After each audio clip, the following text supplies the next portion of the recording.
Good evening, and welcome back to Sleepy Pages of History. Find a comfortable place to rest, let your shoulders soften, and allow the day to drift a little farther away. Before we begin, if you enjoy these quiet journeys into the past, you are always welcome to subscribe. And while you settle in, you may let me know where in the world you are listening from. Tonight, we are going to follow the history of football. Not as a loud football documentary filled with scores, arguments, and trophies, but as a sleepy history football journey through people, fields, weather, streets, ships, stadiums, songs, and memory. It begins very simply. A ball rolls across grass at dusk. The field is not famous. There are no grandstands, no floodlights, no television cameras, and no names written in record books. There is only open space, fading light, and a few people moving after a ball because, for some reason, human beings have always found pleasure in this simple act. One person kicks it. Another runs after it. Someone laughs. Someone calls out from a little distance away. And for a few moments, the world becomes smaller, softer, and easier to understand. This is one of the quiet wonders of football. It can belong almost anywhere. It can appear in a village lane, on a beach, at sunset, beside factory walls, in a schoolyard, on a patch of dusty earth, or beneath the bright lights of a great stadium. It can be played with a leather ball, a stitched ball, a rubber ball, or something that is barely a ball at all. Football has often been grand, but it has never needed grandeur. At its heart, it asks for very little: people, space, and something to kick. Over time, this simple game crossed continents and centuries. It passed through ancient courtyards, medieval villages, Victorian railway stations, smoky industrial towns, Atlantic ships, crowded terraces, family kitchens, city streets, and quiet parks where children played until the sky grew dark. The story of football is therefore not only the story of sport, it is also the story of ordinary life. It is the story of workers leaving factories on Saturday afternoons with tired hands and hopeful hearts. It is the story of supporters boarding early trains, carrying sandwiches, scarves, and small expectations. It is the story of radios crackling in warm rooms, while families leaned closer to hear a distant crowd. It is the story of muddy boots drying near a doorway, of white lines painted before sunrise, of old match programs folded and kept in drawers for years. And this matters because football became one of the ways people remembered where they came from. A club could become a neighborhood. A color could become an inheritance. A song could become a shared memory. A stadium could become a kind of second home, even for people who only visited it a few times in their lives. Across this long journey, we will move slowly. We will not hurry through the centuries. We will begin before football had a modern name, in a world where people were already kicking balls long before the rules were written down. We will wander through ancient China, where a game called cuju was played with skill and care. We will pass into medieval England, where whole villages sometimes joined in rough. Muddy games that wandered through roads, fields, and streams. Then, gently, we will watch football begin to organize itself. The game will move from village custom to school field, from argument to agreement, from local habit to written rule.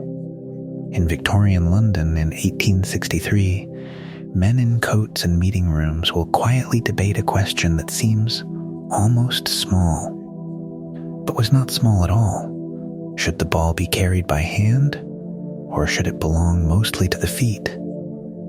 From that question, modern association football slowly emerged. Yet even then, the game was still close to the ground.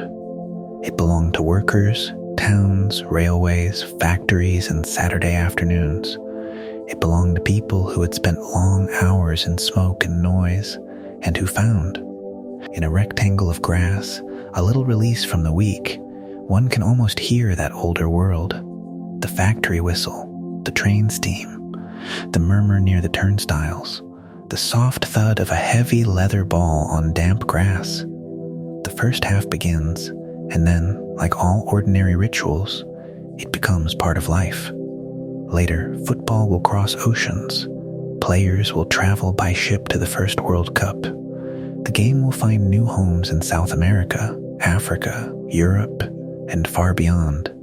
It will be shaped by streets in Brazil, by ports in Argentina, by schoolyards, beaches, railways, migration, and memory. There will be famous players too. Pell, young and bright beneath Swedish skies. Garincha, moving in a way defenders could understand only after he had already gone. Levyashin in black, watching the ball with quiet command. Cruyff, turning space into thought. Maradona, carrying a ball as if the field had briefly become his own private path.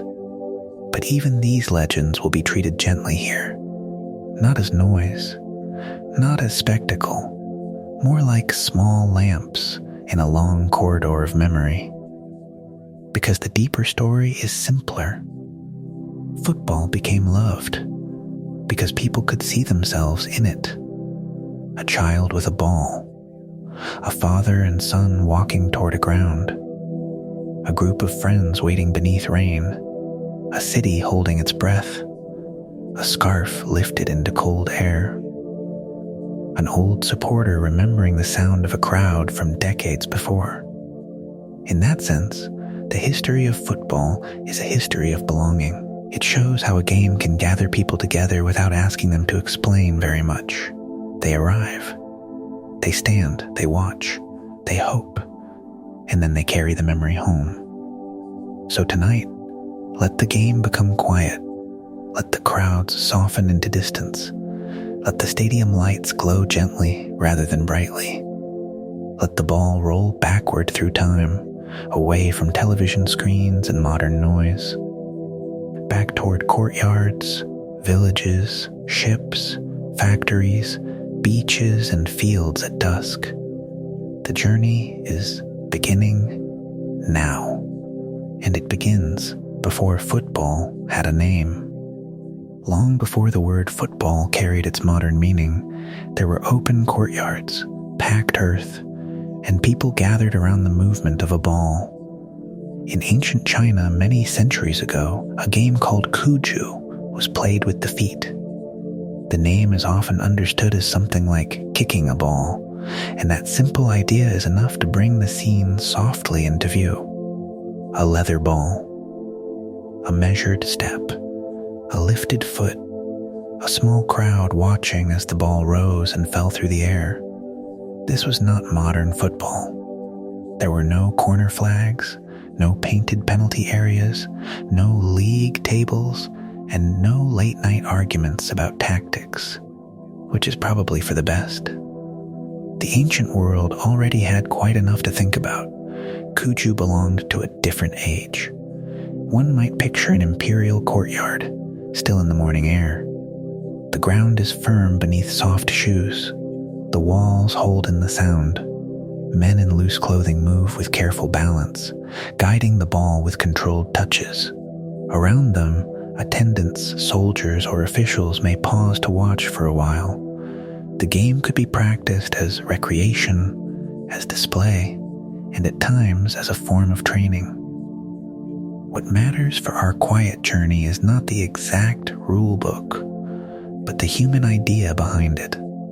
People had discovered that a ball could gather attention. It could ask the body to move. It could create skill, rhythm, and shared amusement. There is something gentle and remarkable about that. Before stadiums, before clubs, before the World Cup, before floodlights shone over winter grass, there was already this old pleasure, watching a ball travel from foot to foot.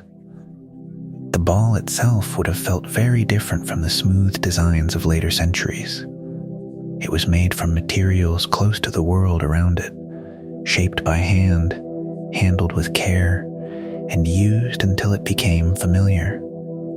A player would have known its weight, the way it bounced, the way it answered the foot. In that sense, cuju reminds us that games begin as relationships between people and objects. A musician learns an instrument, a craftsman learns a tool, a player learns a ball, and over time, that ball becomes more than leather and air. It becomes a small moving center of attention. Everyone follows it. Everyone understands, without needing many words, that it matters where it goes next. The ancient courtyard would not have sounded like a modern ground. There would be no roar of thousands, no chant echoing under a roof, no commentator sending words through the night. Instead, there may have been softer sounds, footsteps on packed earth, the faint brush of clothing, a quiet call, the low murmur of observers, perhaps birds somewhere beyond the walls. A game can be quiet and still be powerful. That is one of the first lessons in the history of football. The oldest forms of ball play were not yet the sport we know, but they held something familiar inside them. A shared space, a challenge, a rule understood by those who played, a moment when ordinary movement became meaningful. Cuju also shows that the urge to organize play is very old. Human beings have rarely been content simply to move. They make patterns, they mark boundaries, they decide what counts and what does not. They turn effort into custom, and custom into memory. A player in ancient China did not know that centuries later, children would chase balls across alleys in cities that had not yet been founded.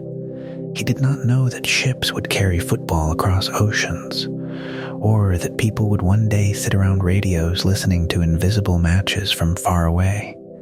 He was simply playing. That is often how history begins.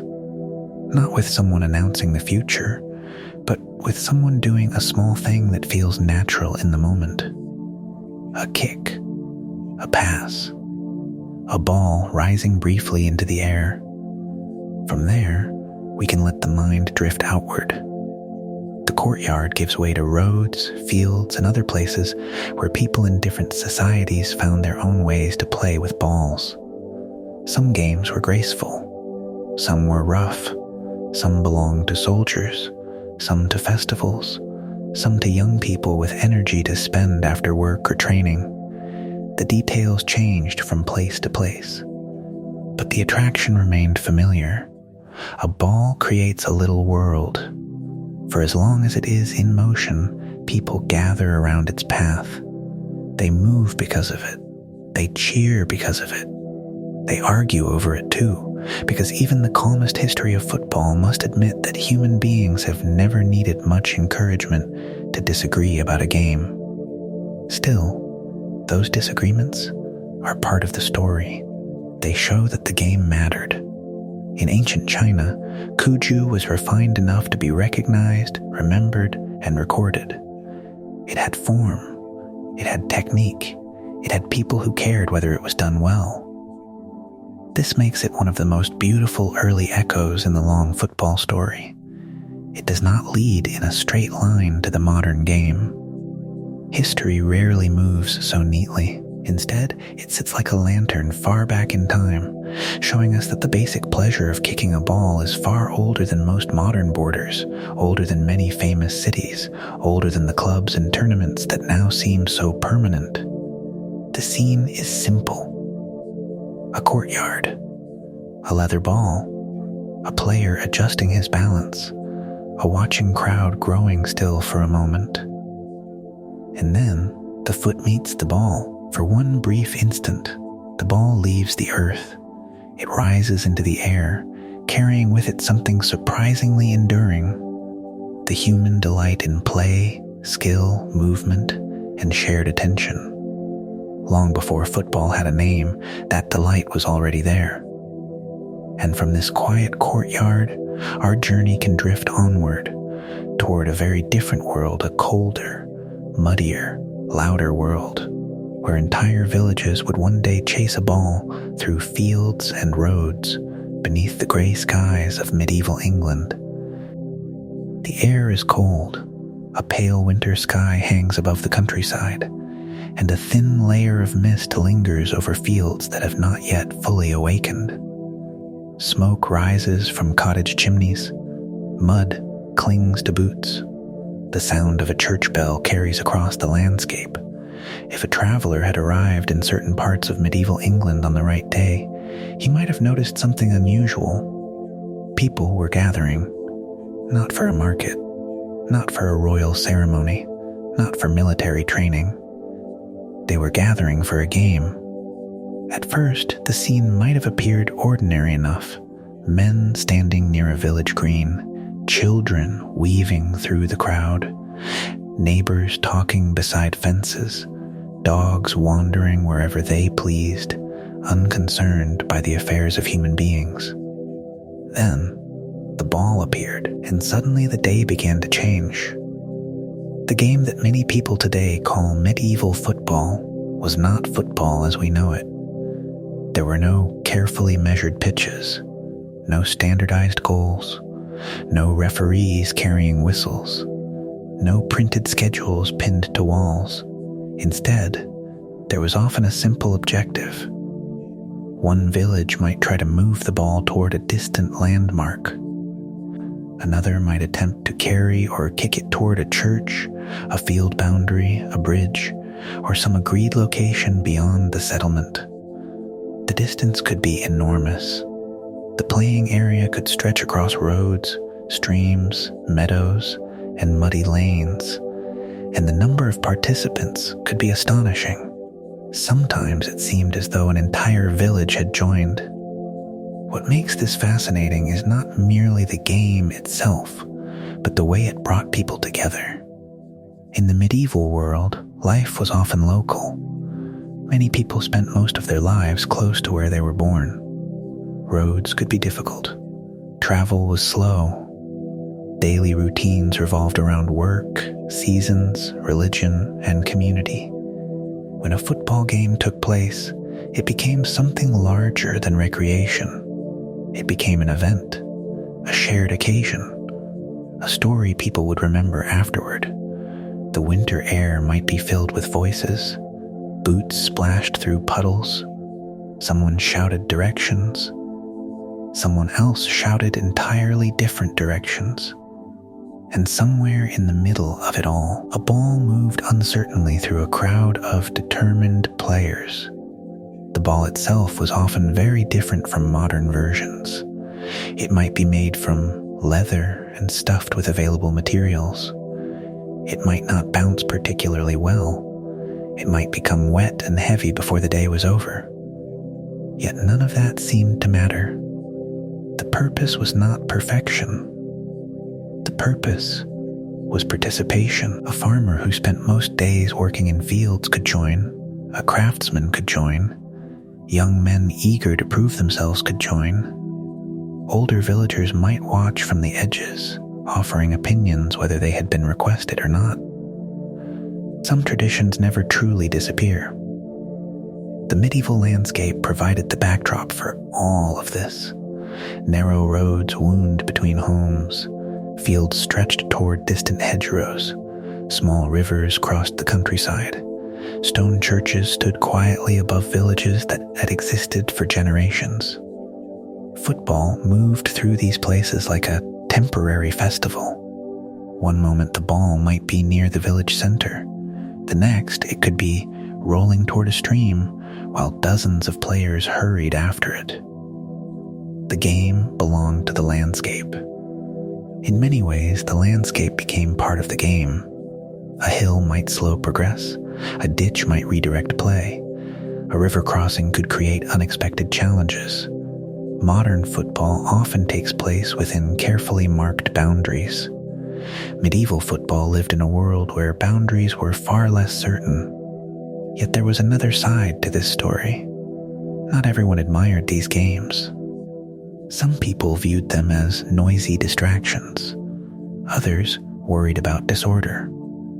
And from time to time, rulers became concerned that football was occupying attention that ought to be directed elsewhere, particularly toward archery.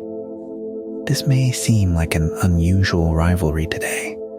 Football and archery are not usually considered competitors. But medieval kings lived in a world where military readiness mattered greatly. Skilled archers could play important roles during times of conflict, and rulers often encouraged practice with the longbow. Football, however, had a way of attracting attention. A person planning to spend an afternoon practicing archery might instead find himself following a ball through muddy lanes. Human priorities can shift surprisingly quickly when a game is involved. As a result, several English kings attempted to restrict or discourage football during different periods. Orders were issued, rules were announced, warnings were given. The message was clear enough. Perhaps people should spend less time playing football and more time improving useful skills. Yet the story did not end there, because ordinary people kept playing. That may be one of the most enduring themes in the history of football. The game survived not because powerful people demanded it, but because ordinary people enjoyed it. The villagers who gathered on cold afternoons were not thinking about creating a global sport. They were not planning future stadiums or international tournaments. They simply liked the game, and that affection proved remarkably difficult to eliminate. One can almost picture a small village hearing another royal restriction. Perhaps someone reads the announcement. Perhaps others nod politely. Perhaps everyone agrees that the king has made his wishes known. And then, not long afterward, another game takes place. The ball appears. The crowd gathers. The tradition continues. History is often shaped by great leaders, famous battles, and important decisions. Yet sometimes it is also shaped by people quietly refusing to abandon something they love.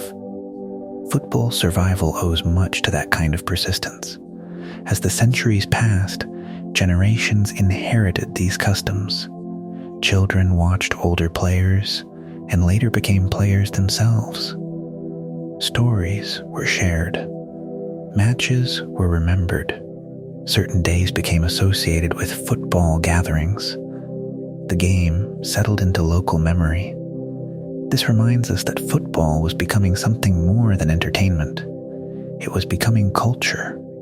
Not culture in the grand academic sense, culture in the everyday sense. The habits people carry, the traditions they repeat, the activities that help a community recognize itself. To understand this, it helps to pause for a moment and step away from the game itself.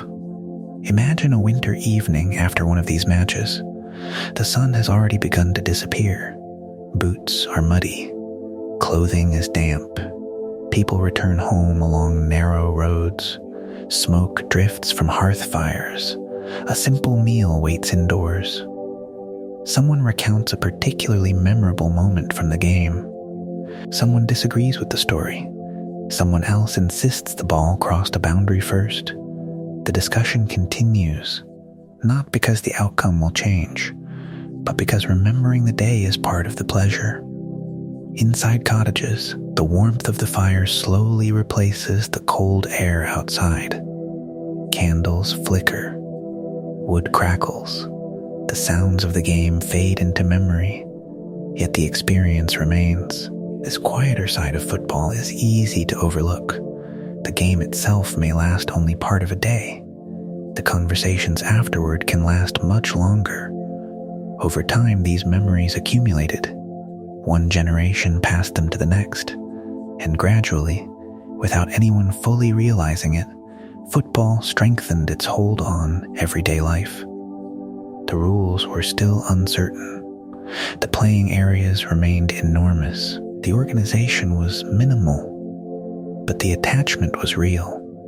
The people of medieval England had embraced football in their own way, not as a professional sport, not as a business, not as a spectacle, but as a communal experience woven into the rhythm of ordinary life. The scale of that world is remarkable to consider. A game without modern rules, a ball moving across roads and fields, church bells ringing in the distance, villagers running through winter mud beneath a gray sky, kings attempting to stop it, communities continuing anyway. And as centuries passed, the game slowly drifted forward through time. The villages remained, the ball remained, the enthusiasm remained. What changed, little by little, was the desire to bring greater order to the chaos.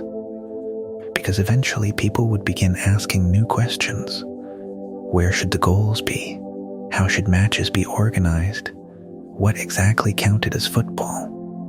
And so, from muddy lanes and village traditions, the game would begin a long journey toward something more structured. Football was learning, very slowly, how to become itself. A cool morning settles over an open field. The grass is damp with dew. A faint mist hangs above the ground. Beyond the playing area stand trees, stone walls, and buildings that belong to schools and small towns. The air is quiet except for distant voices and the occasional call of a bird. At first glance, there is nothing particularly remarkable about the scene. A group of young people gather with a ball. Some are eager to begin. Others are already discussing what should happen once the game starts. And before long, a familiar problem appears. Nobody entirely agrees on the rules. For centuries, football had survived because people loved to play it. Now, it faced a different challenge. People wanted to play it together. The difference may seem small, but it mattered greatly. When football belonged mainly to villages and local traditions, each community could follow its own customs. One place might allow certain forms of handling the ball. Another might forbid them. One town might have one idea of scoring. Another might have a completely different understanding. As long as everyone came from the same place, these differences were manageable. But the 19th century was gradually becoming a world of greater connection. Schools competed against other schools. Towns played against neighboring towns. People traveled more frequently. And every time two groups met, they encountered the same question. What exactly are the rules? This was not a problem solved overnight. Instead, football spent many years slowly learning how to organize itself. And like many important developments in history, it happened through countless ordinary conversations. A group of boys standing beside a field. Two captains discussing boundaries. Players debating whether a goal should count. Teachers attempting to create order. The process was often less dramatic than people imagine. Yet it would shape the future of the game. Many schools developed their own versions of football. Each set of rules reflected local traditions and preferences. Some favored kicking. Others allowed more handling. Some encouraged certain styles of play. Others discouraged them. A student moving from one school to another might discover that football meant something slightly different in each place. This created confusion.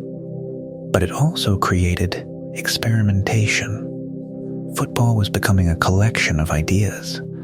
Different communities were quietly testing different possibilities. One school might emphasize speed, another physical strength, another teamwork, another individual skill. The game had not yet settled into a final form. It was still exploring who it wanted to become. If someone had walked across several school grounds during this period, they might have witnessed remarkably different matches. The shape of the field could vary. The goals might look different. Certain actions might be accepted in one place and challenged in another. The players themselves would often spend time discussing the rules before the match even began. Modern supporters might find this surprisingly familiar. Some traditions, after all, have simply moved from the field to the television studio. What makes this fascinating is how human the process was. The history of football is often told through organizations and official meetings. Yet much of its development occurred through ordinary disagreement. People standing in fields trying to decide what was fair. A ball rolling toward a boundary. A player insisting it crossed. Another insisting it did not. Several witnesses offering entirely different versions of events. The game continued. The conversation continued. And slowly, football evolved. One important center of this evolution was the city of Sheffield. In the middle years of the 19th century, Sheffield became one of the places where people attempted to bring greater structure to football. The city itself was shaped by industry. Smoke drifted from chimneys. Workshops and factories filled the landscape. Streets carried workers to and from their daily routines. Yet among this industrial world, football found room to grow. Local clubs began creating written rules.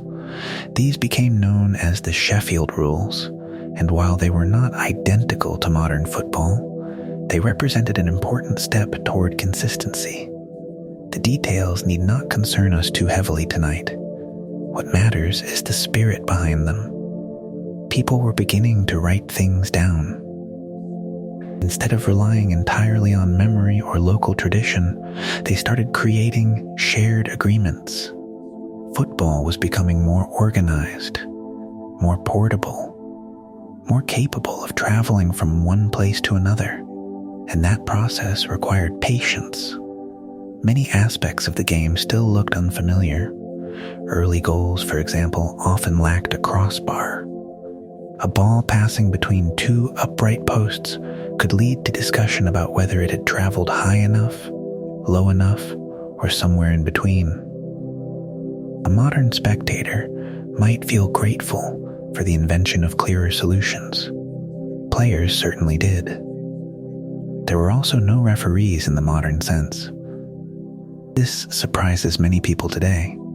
Football existed before the referee became a central figure. Instead, players and captains often carried much of the responsibility themselves. When disputes arose, discussions followed. Sometimes these discussions were brief, sometimes rather less brief. To assist with disagreements, teams occasionally appointed umpires. These individuals acted more like advisors than modern referees. They helped settle questions when necessary, but football still depended heavily on cooperation between participants. In a way, the game trusted its players more than later generations would. That trust was not always rewarded perfectly, but it reflected an important stage in football's development. The game was learning how to govern itself. Yet, there was another side to this story. Beyond rules and organization, football was also becoming a social activity that connected people across different communities. A traveler arriving in a new town might find a local club. Students met opponents from distant schools. Workers formed teams. Friendships emerged through matches. The growth of football mirrored the growth of a more connected society. As roads improved and travel became easier, people carried their preferred versions of the game with them. Sometimes these versions competed. Sometimes they blended together. The result was gradual change, not sudden transformation, not a single invention, just countless small adjustments made by people who wanted the game to function a little better. This reminds us that many traditions are built slowly. A great cathedral rises stone by stone, a language changes word by word, a game develops rule by rule. Football followed the same pattern. It spent years becoming recognizable, years becoming familiar, years discovering its own identity. Let us pause for a moment inside that world. The match has ended. The afternoon light is beginning to fade. Players gather their belongings and prepare for the walk home. Their boots are muddy. Their coats carry traces of damp grass. Someone continues discussing a disputed goal. Someone else argues that the boundary should be moved next time. Another player laughs and says that nobody will ever agree on everything. He is probably correct. Yet that disagreement is not a sign of failure. It is evidence that people care.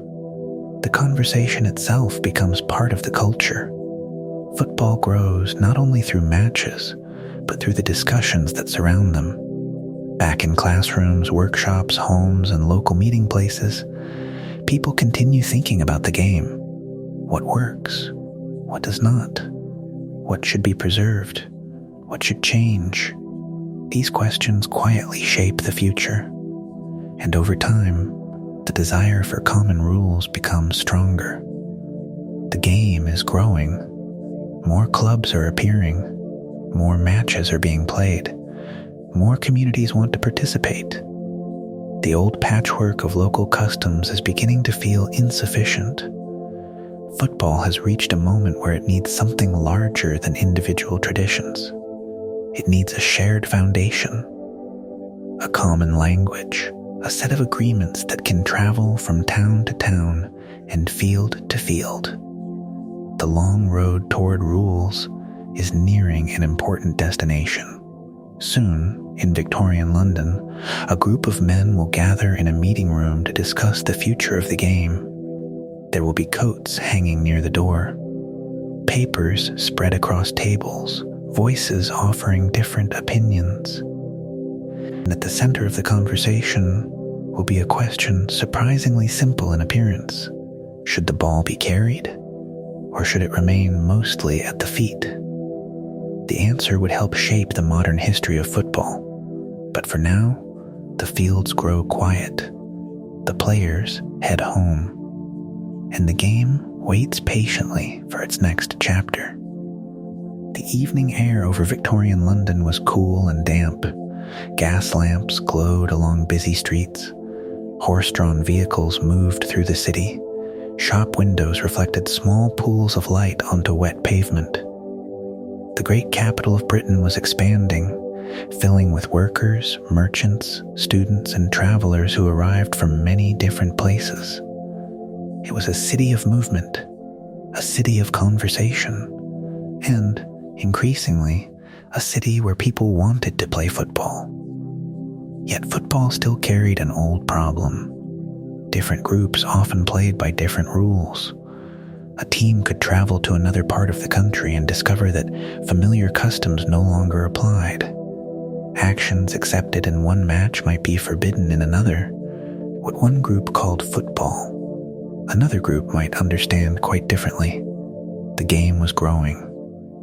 But growth was creating confusion. And so, in the autumn of 1863, a number of representatives gathered in London to discuss a solution. At first glance, the scene would not have appeared especially dramatic. There were no cheering crowds outside, no brass bands, no great public ceremony. Instead, there was a meeting room, a table, chairs, papers, ink. Voices' history often arrives more quietly than we expect. The men who entered these meetings could not fully know how far their decisions would travel. They could not foresee stadiums holding tens of thousands of people. They could not imagine football crossing oceans, filling radios, appearing on television screens, or becoming one of the world's most widely followed games. They were simply trying to solve a practical problem. How should football be played? The room itself would have felt familiar to anyone who has ever attended a long discussion. Coats were removed, documents were examined, opinions were offered, agreements were proposed. Disagreements soon followed. Such gatherings tend to follow similar patterns across the centuries. The central question was surprisingly simple. Should players be allowed to carry the ball with their hands? Or should football belong primarily to the feet? Today, the distinction seems obvious. Football and rugby are separate sports. Most people encounter them as entirely different games. But during this period, the separation had not yet fully occurred.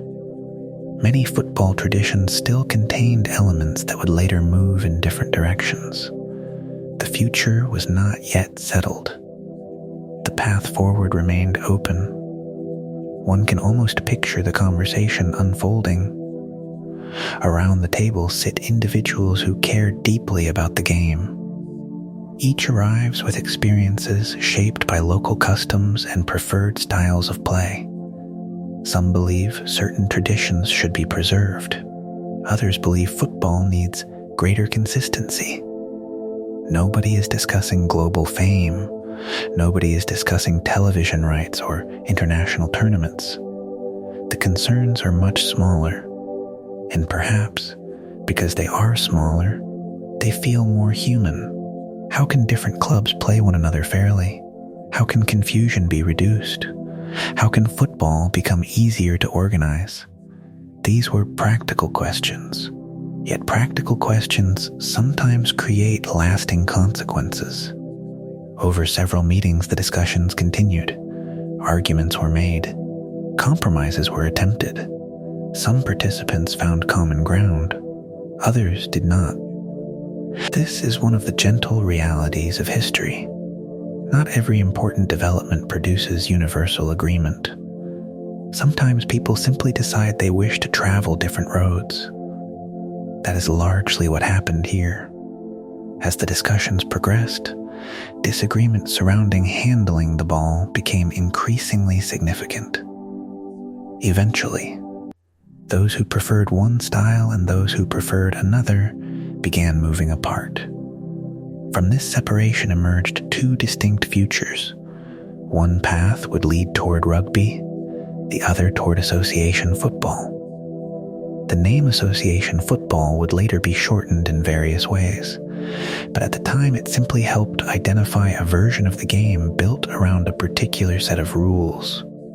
A framework was beginning to take shape. The result was the creation of the Football Association. Today, it is easy to see this as an important historical milestone. Yet inside that room, it likely felt less grand. There were no fireworks, no sense that the entire future of world sport rested upon the conversation. Instead, there were people attempting to create order.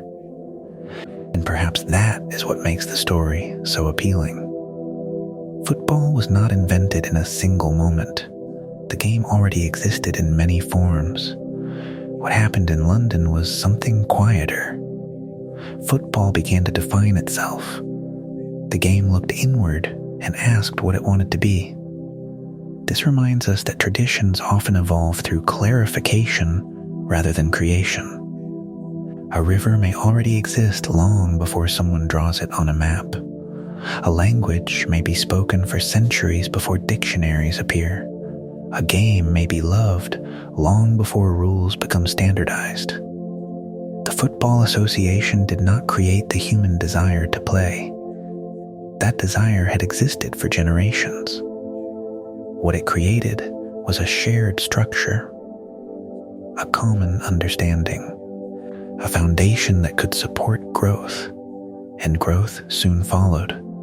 Once people knew which rules were being used, organizing matches became easier. Clubs could communicate more effectively. Competitions became more practical. Travel between communities became less confusing. Football became portable. The same game could move from field to field, town to town, region to region. This mattered more than anyone could fully appreciate at the time, because the future of football would depend on movement. The game would travel along railways.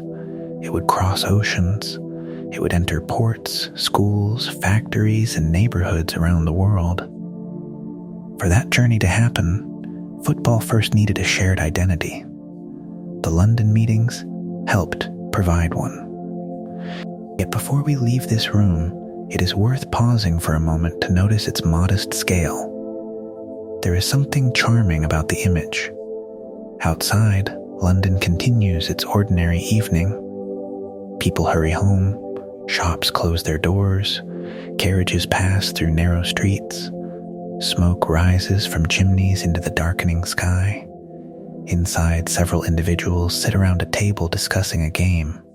A ball is nowhere to be seen. No goals are being scored. No crowd is watching. And yet the conversation will influence countless future matches. History can be like that. A decision made in a quiet room can echo across centuries. A discussion among a few people can eventually affect millions. The evidence survives today every time a match begins. Every painted line, every kickoff, every league fixture, every local game played on a public field, all carry traces of decisions made during those Victorian meetings. Not because those men controlled football's future. No one truly could. Football's future would ultimately belong to players, supporters, workers, children, travelers, and communities spread across the world. But they helped create a framework within which that future could unfold. And football was ready to grow. Beyond London, a changing society was waiting. Factories were expanding. Industrial towns were growing. Railways connected distant places.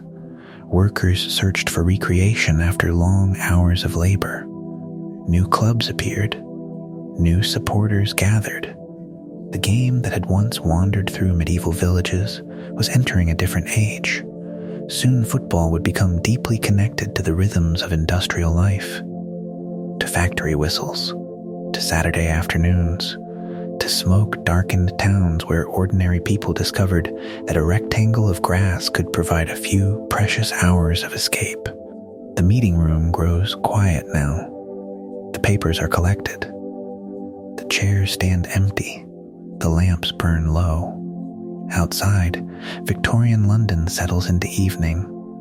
And somewhere beyond the city streets, football begins the next stage of its long journey. Morning arrived early in the industrial towns of 19th century Britain. Long before sunrise, narrow streets were already stirring. Windows glowed faintly behind curtains. Doors opened. Footsteps echoed across damp cobblestones. Men and women stepped into the cool air and began the familiar walk toward factories, mills, workshops, and foundries. The day ahead would be long. Smoke drifted upward from chimneys that dominated the skyline. Steam lingered above railway lines. The sounds of machinery would soon fill entire neighborhoods. For many people, work shaped the rhythm of life. Hours were measured not by sunlight but by whistles, shifts, and routines repeated week after week. Yet amid all this industry, something else was growing. A game, not in palaces, not among kings, not behind the walls of great estates, but among ordinary people. Football was finding a home in the industrial world, and perhaps this should not surprise us. Industrial Britain was full of communities. Towns expanded rapidly. Workers lived close together. New neighborhoods appeared around factories and mills. People who spent their days laboring side by side often looked for ways to spend their free time together as well. Football offered exactly that. The game required little. A ball, a patch of ground, a group willing to play. What makes this fascinating is how naturally football fitted into the lives of working people. The game did not arrive as a luxury. It arrived as a habit, a ritual, a welcome interruption in the routine of labor. One can almost picture a factory town on a Saturday afternoon. The whistle sounds, machines slow. The working week begins to loosen its grip. Workers emerge from factory gates carrying the weariness of several long days. Their clothes smell faintly of smoke and oil. Their hands show evidence of their labor. Some head home, others gather with friends, and many begin walking toward a football ground. The journey itself becomes part of the experience. Boots tap against cobblestones, voices drift through the streets, children hurry ahead, shopkeepers stand in doorways. The whole town seems to move in the same direction. Football was becoming more than a game. It was becoming a destination. In some places, clubs grew directly from workplaces. Factories formed teams. Railway companies formed teams. Churches organized clubs. Local communities gathered around them. These clubs became expressions of identity. People supported the team that represented their neighborhood, their workplace, or their town. The connection felt personal. Victories mattered. Defeats mattered. But perhaps most important of all was belonging. The club gave people something shared, something familiar, something that returned every week. This reminds us that football's rise was closely tied to ordinary life. The industrial world could be demanding. Work was often difficult. Conditions were not always comfortable. The days could feel repetitive. Football offered another rhythm, a different kind of anticipation. As one week ended, another match approached. People talked about it, planned for it, looked forward to it, and in doing so they helped transform football into a social tradition. Yet there was another important change taking place. The game itself was becoming more serious. As clubs improved, players trained more regularly. Competition became stronger. Expectations increased. Questions emerged about whether talented players should be compensated for their time and effort. These discussions would eventually contribute to the growth of professionalism. But before professionalism became an accepted part of football, there were moments that revealed how much the game was changing. One of the most famous involved a club called Blackburn Olympic. Their story unfolded during a period when English football still carried traces of older social divisions. Many of the established teams came from more privileged backgrounds. Amateur ideals were highly respected. The image of the gentleman player remained influential. Then came Blackburn Olympic. The club represented a different world. Its players were largely working men. Factory workers, tradesmen, people whose lives were closely connected to the industrial communities of northern England. In 1883, Blackburn Olympic reached the FA Cup final. Today, this might seem like a routine sporting achievement. At the time, it carried a deeper significance. Because they were challenging expectations. When Blackburn Olympic defeated the Old Etonians, a team associated with elite educational traditions, many observers recognized that something larger was happening. The result was about more than a football match. It reflected a changing society. Industrial Britain was finding its voice. Working class communities were becoming increasingly visible within the game. Football was no longer simply being played by ordinary people. It was being shaped by them. What makes the story so enduring is its human scale. One can picture the players returning home after their achievement, the streets they knew, the factories they passed each day, the people who had watched them grow up. Football had provided an opportunity, but it had not changed who they were. They remained part of the same communities that had supported them from the beginning, and communities remembered. Football memories often last because they belong to groups rather than individuals. A town remembers. A neighborhood remembers. Families pass stories from one generation to the next. The details may soften over time, but the feeling remains. As the years passed, more clubs emerged. Crowds grew. Competitions expanded. Football embedded itself ever more deeply into the culture of industrial Britain. The physical landscape changed as well. Fields that once hosted casual matches began evolving into more organized grounds. Spectators gathered in greater numbers. Basic facilities appeared. The game was creating spaces of its own.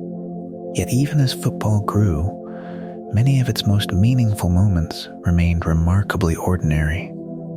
A father bringing a child to a match, friends walking together after work, neighbors discussing the team outside a shop, a ball being kicked in an empty lot before sunset.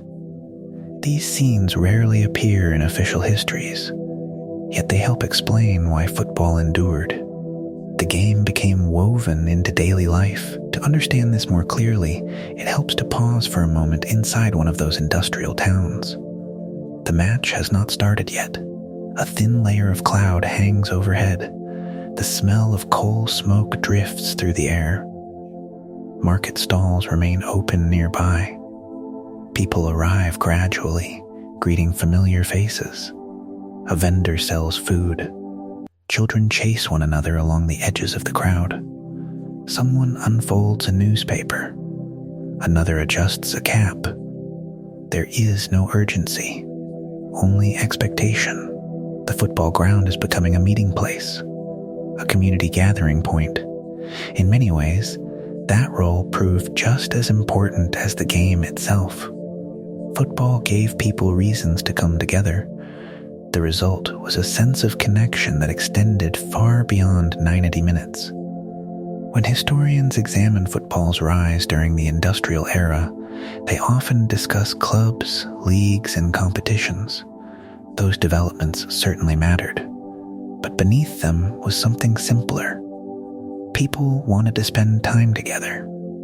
Football provided a framework for that desire. Week after week, season after season, year after year, the game became part of life's calendar, a familiar marker in time, a comforting routine.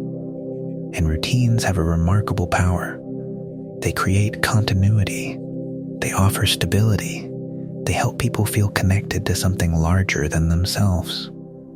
Saturday afternoons became one of football's great rituals. Across industrial Britain, countless individuals finished work and turned their attention toward the game. Some played, some watched, some discussed the match for hours afterward.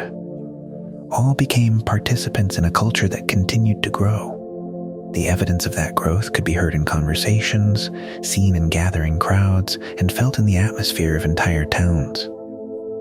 Football was no longer merely surviving. It was flourishing.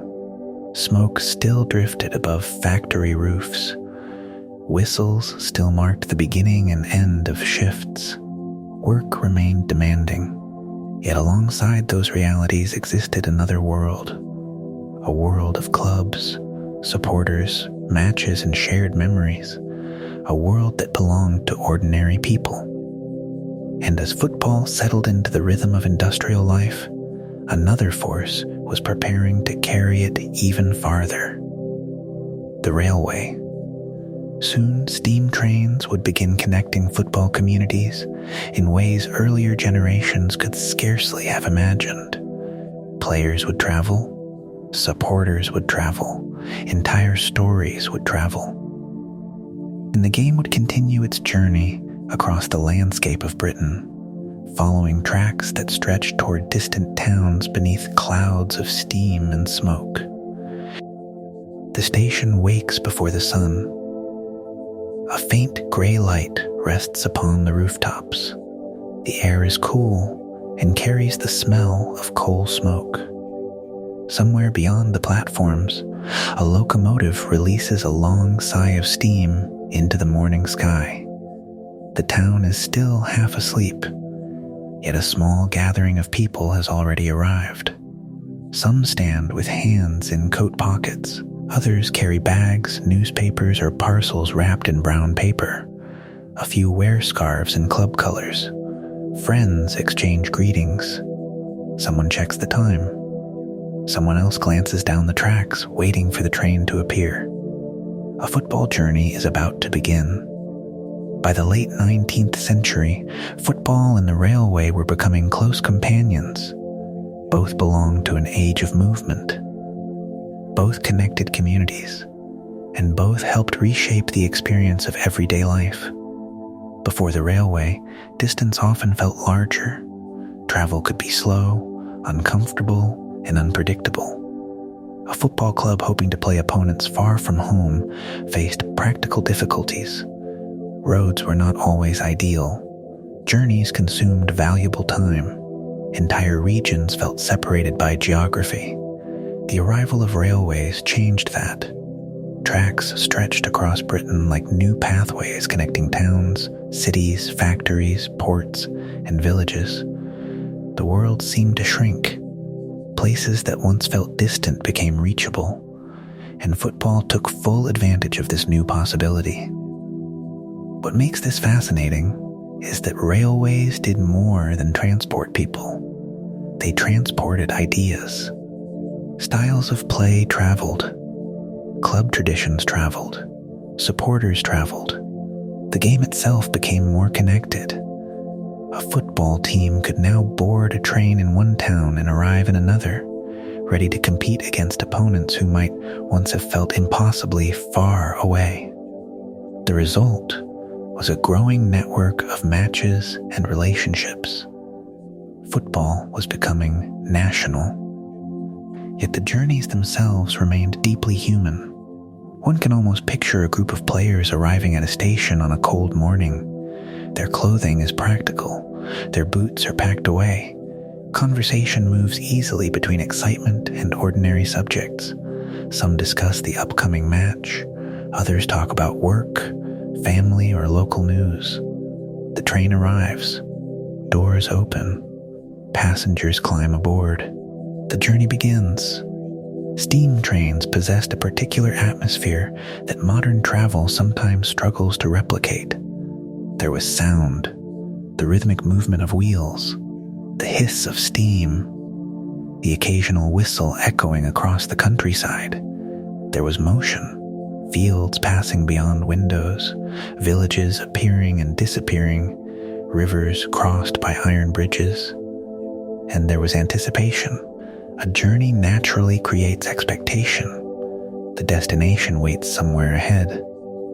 Football supporters soon discovered that travel could become part of the experience. The match did not begin at kickoff. It began at the station. Friends met before dawn. Tickets were purchased. Journeys were shared. Stories were exchanged. The day developed its own rhythm long before the ball touched the grass. In that sense, football travel created memories separate from football itself. Many supporters would later remember the train journey just as clearly as the match. Perhaps more clearly. Human memory often works that way. A conversation. A landscape seen through a window. The feeling of heading somewhere important. These details remain surprisingly vivid. As competitions expanded, especially the FA Cup, travel became increasingly significant. The tournament created opportunities for clubs from different regions to meet one another. A small club might find itself journeying to an unfamiliar town. Supporters followed. New places entered their mental maps. The railway allowed football communities to discover one another. A supporter from Lancashire might travel south. A London club might visit a northern industrial town. People encountered different accents, different customs, and different local traditions. Football was quietly encouraging cultural exchange, all through the simple act of travel.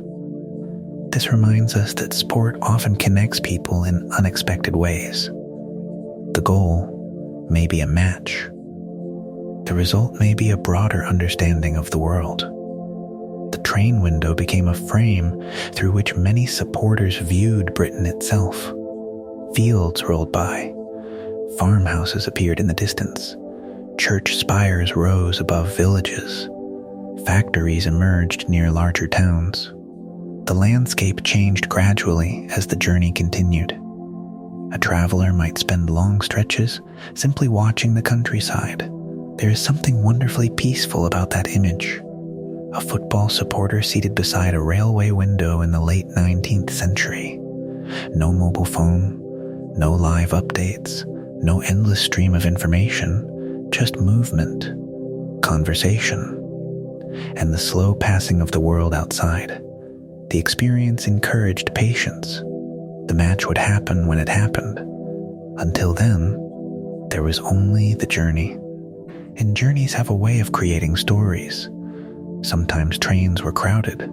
Sometimes weather caused delays. Sometimes supporters missed connections or arrived unexpectedly early. Small inconveniences often became cherished memories later. Many football traditions emerged in precisely this manner, not through formal planning, but through repeated experiences shared by thousands of people. Over time, traveling support became one of football's most distinctive customs. People willingly devoted time, money, and effort simply to follow their teams. From the outside, this might seem unusual, yet it makes perfect sense when viewed through the lens of belonging. Club represented something familiar.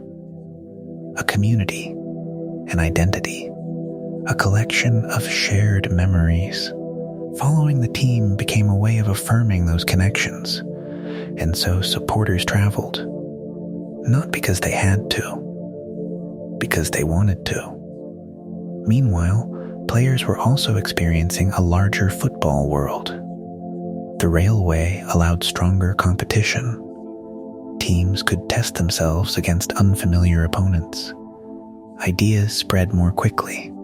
Styles of play encountered one another. Football became richer through contact. The game learned from itself.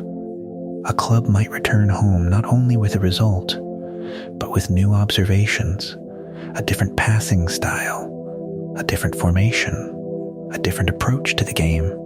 Travel expanded football's horizons. Yet for all these developments, many journeys remained remarkably simple. The station, the platform, the train, the destination, the match, the return home. Ordinary elements repeated countless times, and repetition has always been one of football's quiet strengths. The same rituals create comfort. The same routines create anticipation. The familiar becomes meaningful. Let us pause for a moment in the middle of one of these journeys. The train moves steadily through the countryside. Outside, fields stretch toward the horizon. Sheep graze behind stone walls. Thin clouds drift across the sky. Smoke trails behind the locomotive. Inside the carriage, conversation has softened. Some passengers read newspapers. Some stare through the window. Others simply rest. The motion of the train creates its own gentle rhythm. A steady sound. A steady pace. The landscape unfolds without hurry. The scene feels almost dreamlike. And perhaps that is one reason railway journeys became such a beloved part of football culture. They offered time. Time to think. Time to anticipate. Time to share stories. Time to sit beside friends while the countryside passed by. Football's history contains many great stadiums and famous players. Yet there is something equally important about these quieter moments. People on trains heading toward a match. People moving together through space. People carrying hopes, habits, and traditions from one town to another. The railway made such moments possible on a scale never seen before. And the consequences were profound. Football became more connected, more organized, more national. The tracks linked communities. The communities strengthened the game. The game strengthened the communities. It was a partnership that transformed both. As the years passed, the journeys continued. Stations became familiar landmarks. Supporters developed travel routines. Certain routes acquired their own football memories. And the game followed the rails wherever they led. Soon, the places hosting football would begin changing as well. The simple fields of earlier generations would not remain unchanged forever. Crowds were growing. Clubs were growing. The game required new homes. Open grass would slowly become enclosed grounds. Wooden stands would rise. Terraces would appear. Communities would build places specifically for football. And so, after following the railway through smoke, steam, and countryside, our journey now arrives at another transformation.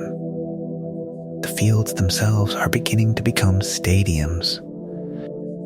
On the edge of a town, beyond rows of houses and narrow streets, there is an open field. The grass is uneven in places. A few patches of mud remain from recent rain. Wooden fences mark the boundaries. People arrive gradually, crossing fields, walking along roads, or emerging from nearby neighborhoods. Nothing about the scene appears particularly grand, yet this is where many of football's future homes began.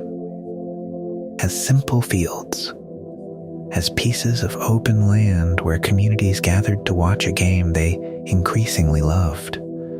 In the early years of organized football, many grounds were remarkably modest. A rope might separate spectators from players. A small wooden structure might offer shelter from rain. Some grounds possessed little more than goals, grass, and enthusiasm. But enthusiasm, as football repeatedly demonstrates, has a way of encouraging growth. As clubs attracted more supporters, the need for larger and more permanent spaces became obvious.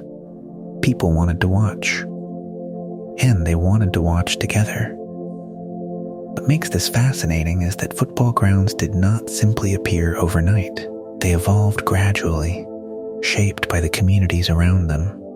A few boards became a small stand. A small stand became a larger one. Additional seating appeared. New entrances were added. Facilities improved. The transformation often occurred step by step, season by season. Football was building homes for itself. If someone had returned to the same ground every few years, they might have noticed subtle changes, a new section of terracing, an improved entrance, additional fencing, a larger crowd than before. The landscape itself was adapting to football's growing importance. This reminds us that stadiums are more than structures. They are records of collective affection. Communities rarely invest time, labor, and resources into places they do not value. Every improvement reflected a simple reality. People kept coming back. Week after week, season after season, the football ground became part of local life. One can almost picture a Saturday afternoon during this period. The match has not yet begun. Supporters arrive steadily through narrow streets. Vendors prepare refreshments. Friends meet at familiar corners. Children hurry ahead, eager to enter before the crowd grows larger. Beyond the gates lies the ground itself. Perhaps there are wooden stands. Perhaps open terraces. Perhaps only grassy banks where spectators can find a place to watch. Whatever the arrangement, the atmosphere feels familiar. People have come together for a shared purpose. Football grounds became gathering places, not merely sports venues. Gathering places. There is an important difference. A gathering place belongs to memory. It becomes woven into the routines of everyday life. People know the route there by heart. They know where friends usually stand. They know the sounds, the smells, and the small details that outsiders might never notice. Over time, these places acquire personality. supporters begin speaking of them almost as if they were living things. A particular stand, a particular gate, a particular corner of the ground, each accumulates stories. Football culture is filled with such memories. Many supporters remember not only matches but locations within stadiums, where they stood, who stood beside them, what the weather was like that day. Where the sun fell across the pitch, the ground becomes a container for memory. As football continued to expand, stadium architecture evolved alongside it. Engineers, builders, and club officials faced practical challenges. Larger crowds required greater capacity. Better visibility became important. Protection from weather became desirable. Solutions emerged gradually. Terraces appeared in many grounds, allowing large numbers of supporters to watch from raised sections. Roofs covered certain areas. Entrances became more organized. The football stadium was becoming a recognizable type of place. Yet despite these developments, many grounds retained a close connection to their surroundings. Factories stood nearby. Rows of houses overlooked the stadium walls. Church bells could sometimes be heard during quieter moments. The football ground remained part of the community rather than separate from it. This closeness created a unique atmosphere. A supporter leaving home might walk only a short distance before reaching the match. The stadium was not somewhere else. It was woven into the neighborhood itself. The result was a strong sense of ownership. The ground belonged to the club belonged to the town, and the town belonged to the people who filled the stands each week. That feeling would become one of football's most enduring qualities. Yet there was another transformation taking place. As football grew into a national and international phenomenon, certain stadiums became famous far beyond their local communities. Names began entering public memory. Certain grounds acquired an almost mythical status. People who had never visited them still recognized them. One of the most famous examples was Wembley. The original Wembley Stadium emerged as one of football's great landmarks. Its famous twin towers became recognizable to generations of supporters. For many people, Wembley represented something larger than a single club. It became associated with finals, celebrations, journeys, and national occasions. Yet even Wembley began as a physical place, built by ordinary hands. That is one of the recurring wonders in football history.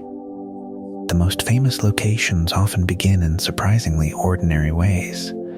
Bricks, steel, wood, concrete, labor, patience, the passage of time. Eventually these materials become something more. They become symbols.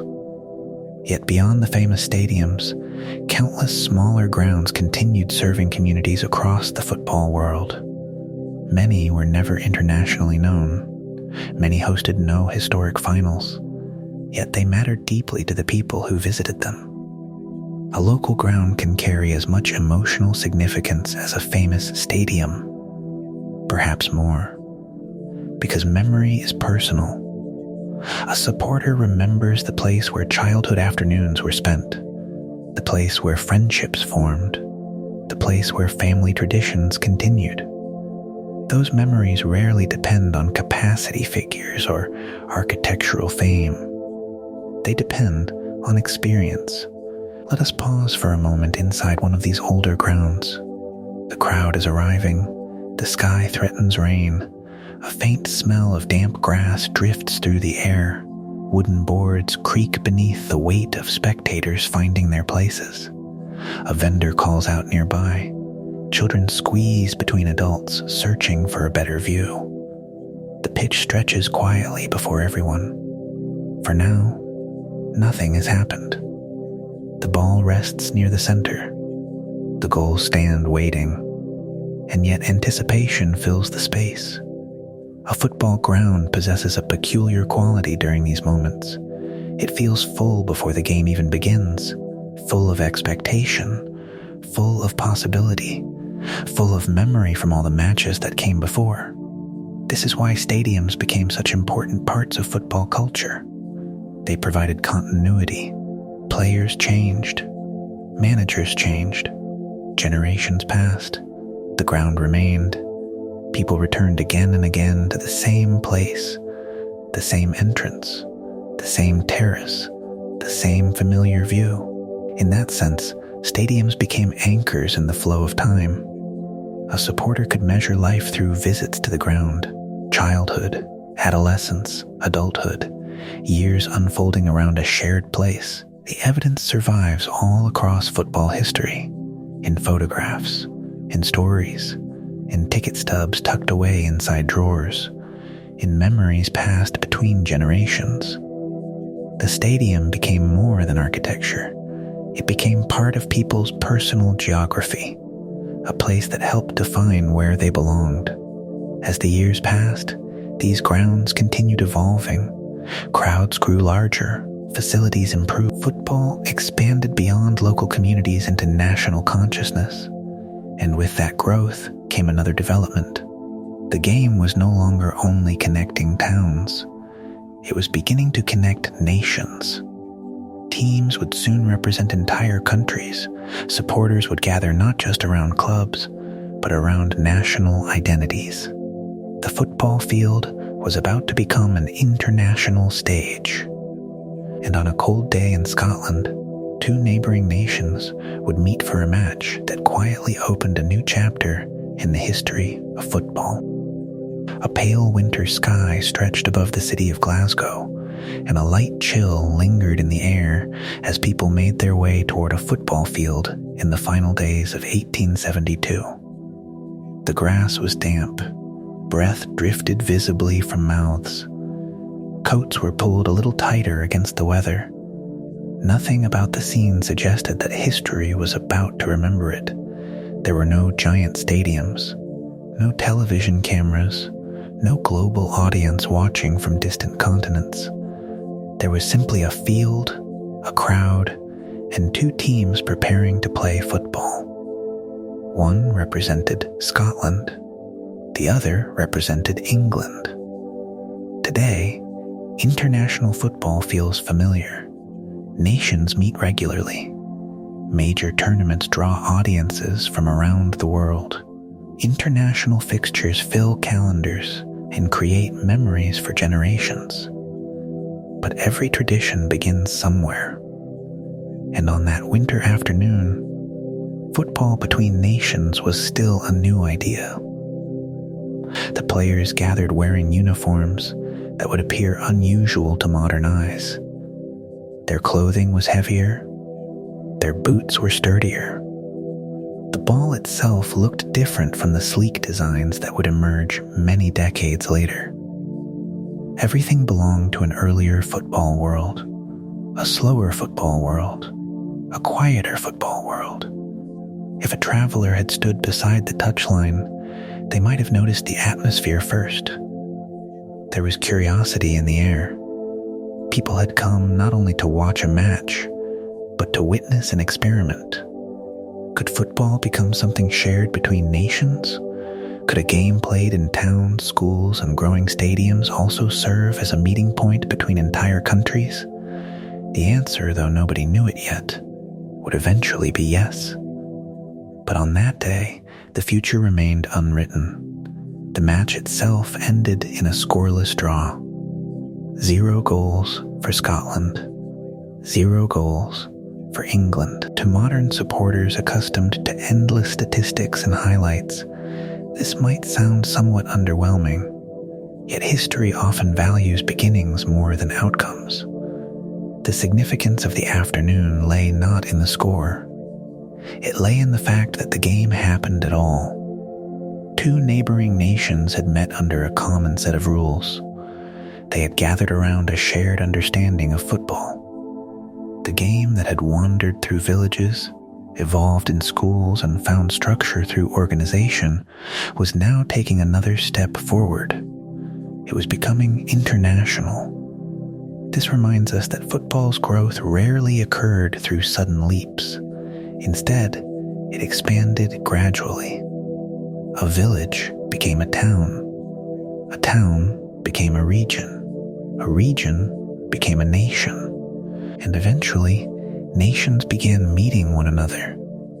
The process felt natural because football itself was becoming increasingly connected. Railways linked communities. Competitions encouraged travel. Shared rules reduced confusion. The conditions were quietly aligning. And so Scotland and England met on a winter field and began a tradition that would continue for generations. Yet there was another important story unfolding within this period.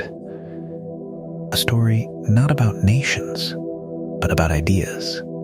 Specifically, ideas about how football should be played.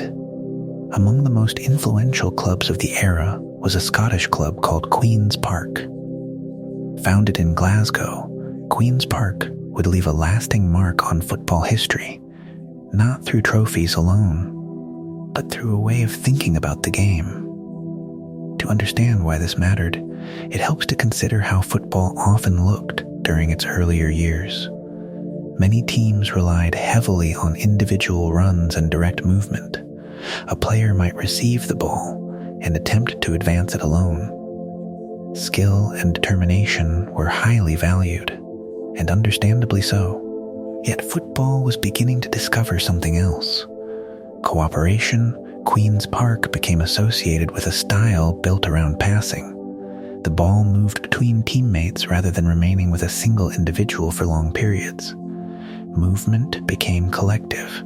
Space became important. Players learned to trust one another. What makes this fascinating is how simple the idea sounds. Pass the ball. Work together. Share responsibility. Yet simple ideas can have enormous consequences. Football was learning that success did not always depend on individual effort alone. It could emerge from coordination, from timing, from understanding. In many ways, the passing game reflected broader truths about human communities.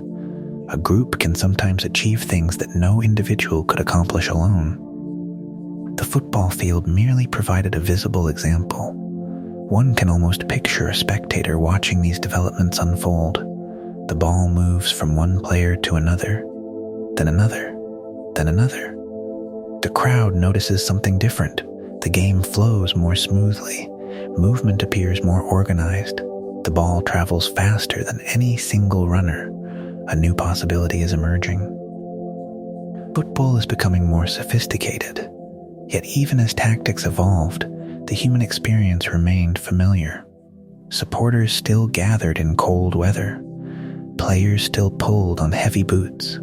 Children still watched from the edges of crowds, learning the game through observation. The essentials remained unchanged. People meeting around a ball. That continuity is one of football's most remarkable qualities. The game can transform dramatically while retaining its core identity. Rules evolve. Strategies evolve. Equipment evolves. Yet the basic attraction remains recognizable across generations. A ball moves across grass. People care where it goes. As the 19th century drew toward its close, international football continued growing. Additional matches followed. New rivalries emerged. Other nations became interested. The idea spread outward. What had begun as a meeting between neighbors would eventually become a global phenomenon. But before football could truly become worldwide, it first needed to travel farther than railways alone could carry it. The game was preparing to cross oceans. And oceans in that era required patience. A modern journey that takes hours might once have taken weeks. The world remained vast. Distances remained meaningful. Yet football's reach continued expanding. Let us pause for a moment before that larger journey begins. The match in Glasgow has ended. The crowd slowly disperses. Boots crunch across damp ground. Conversations continue along roads leading away from the field. Some discuss individual moments. Others simply enjoy having witnessed something new. The winter light fades early. Shadows lengthen. The field grows quiet once more. No grand celebration marks the occasion. No one knows exactly what the future holds. And perhaps that is what makes the scene so appealing. History often feels most authentic before people realize they are making it. A simple football match, a cold afternoon, a scoreless draw, and the beginning of international football. The evidence still survives today every time nations meet on a football field. Every anthem, every international tournament, every supporter traveling across borders to follow a team, all trace part of their story back to those early encounters between neighboring countries learning how to share a game. Football had become larger than individual towns, larger than individual clubs. It was beginning to belong to entire nations, and soon, carried by ships across great stretches of water, it would begin belonging to the world. The ocean stretches in every direction. Blue water rises and falls beneath a wide sky. Seabirds drift above the waves. The horizon seems endless, a thin line separating sea from clouds. The air tastes faintly of salt, and the steady rhythm of the ship creates a gentle motion beneath every step, far from any football field, far from any stadium. A group of players stand on the deck of an ocean liner. A ball moves between them. The year is 1930, and football is on its way to the first World Cup. Today, international tournaments often begin with short flights and carefully organized schedules. Teams arrive within hours. Supporters track journeys in real time. Distances that once seemed enormous can now be crossed before a day has passed. But the world of 1930 was different. The ocean still mattered. Travel still required patience, and reaching the first World Cup often meant crossing the Atlantic by ship. What makes this fascinating is that one of football's greatest tournaments began not in a stadium, but on the sea. The tournament would take place in Uruguay, a small South American nation with a growing football tradition and a deep affection for the game. Uruguay had earned international admiration through its success in Olympic competition, and when the decision was made to host the first World Cup, the country embraced the opportunity. Yet geography posed a challenge. Uruguay was far away from much of the football world, particularly from Europe. For teams wishing to participate, there would be no quick route. The journey itself became part of the story. One can almost picture the scene. Passengers move about the decks of a great ship. Crew members attend to daily tasks. Travelers sit in deck chairs wrapped in blankets against the ocean breeze. Somewhere below, engines work steadily, carrying everyone westward across thousands of miles of water. And among the passengers are footballers, players representing their countries, athletes heading toward an event unlike any the sport had previously seen. The ship becomes a temporary football world. Training sessions take place on deck whenever space allows. Players stretch, exercise, and pass the ball carefully in confined areas. Conversations drift between football and ordinary life. Meals are shared. Friendships form. Days pass slowly. The sea surrounds everything. This reminds us how different sporting journeys once felt. Today, we often think about arrival. In 1930, people spent long periods experiencing the journey itself. There was time to reflect, time to prepare, time to watch the ocean rolling endlessly beneath the ship. For many players, this voyage may have felt almost dreamlike. The World Cup was something entirely new. No previous tournament existed for comparison. No long tradition offered guidance. The future remained uncertain. Yet perhaps that uncertainty made the experience more memorable. The passengers aboard those ships were traveling toward an idea that football could gather nations from across the world into a single competition. As the vessels crossed the Atlantic, life settled into routine. Morning arrived over open water. The sun rose from the horizon. Breakfast was served. Passengers walked the decks. Some read newspapers. Some played cards. Others simply watched the sea. The ocean possesses a remarkable ability to slow the mind. Hours seem longer. Conversations unfold at an easier pace. Attention drifts toward weather, light, and distance. For footballers preparing for the first World Cup, this became part of the experience. The tournament was still far away. The sea occupied the present moment. Meanwhile, in Uruguay, anticipation continued to grow. The nation was preparing to welcome visitors from distant shores.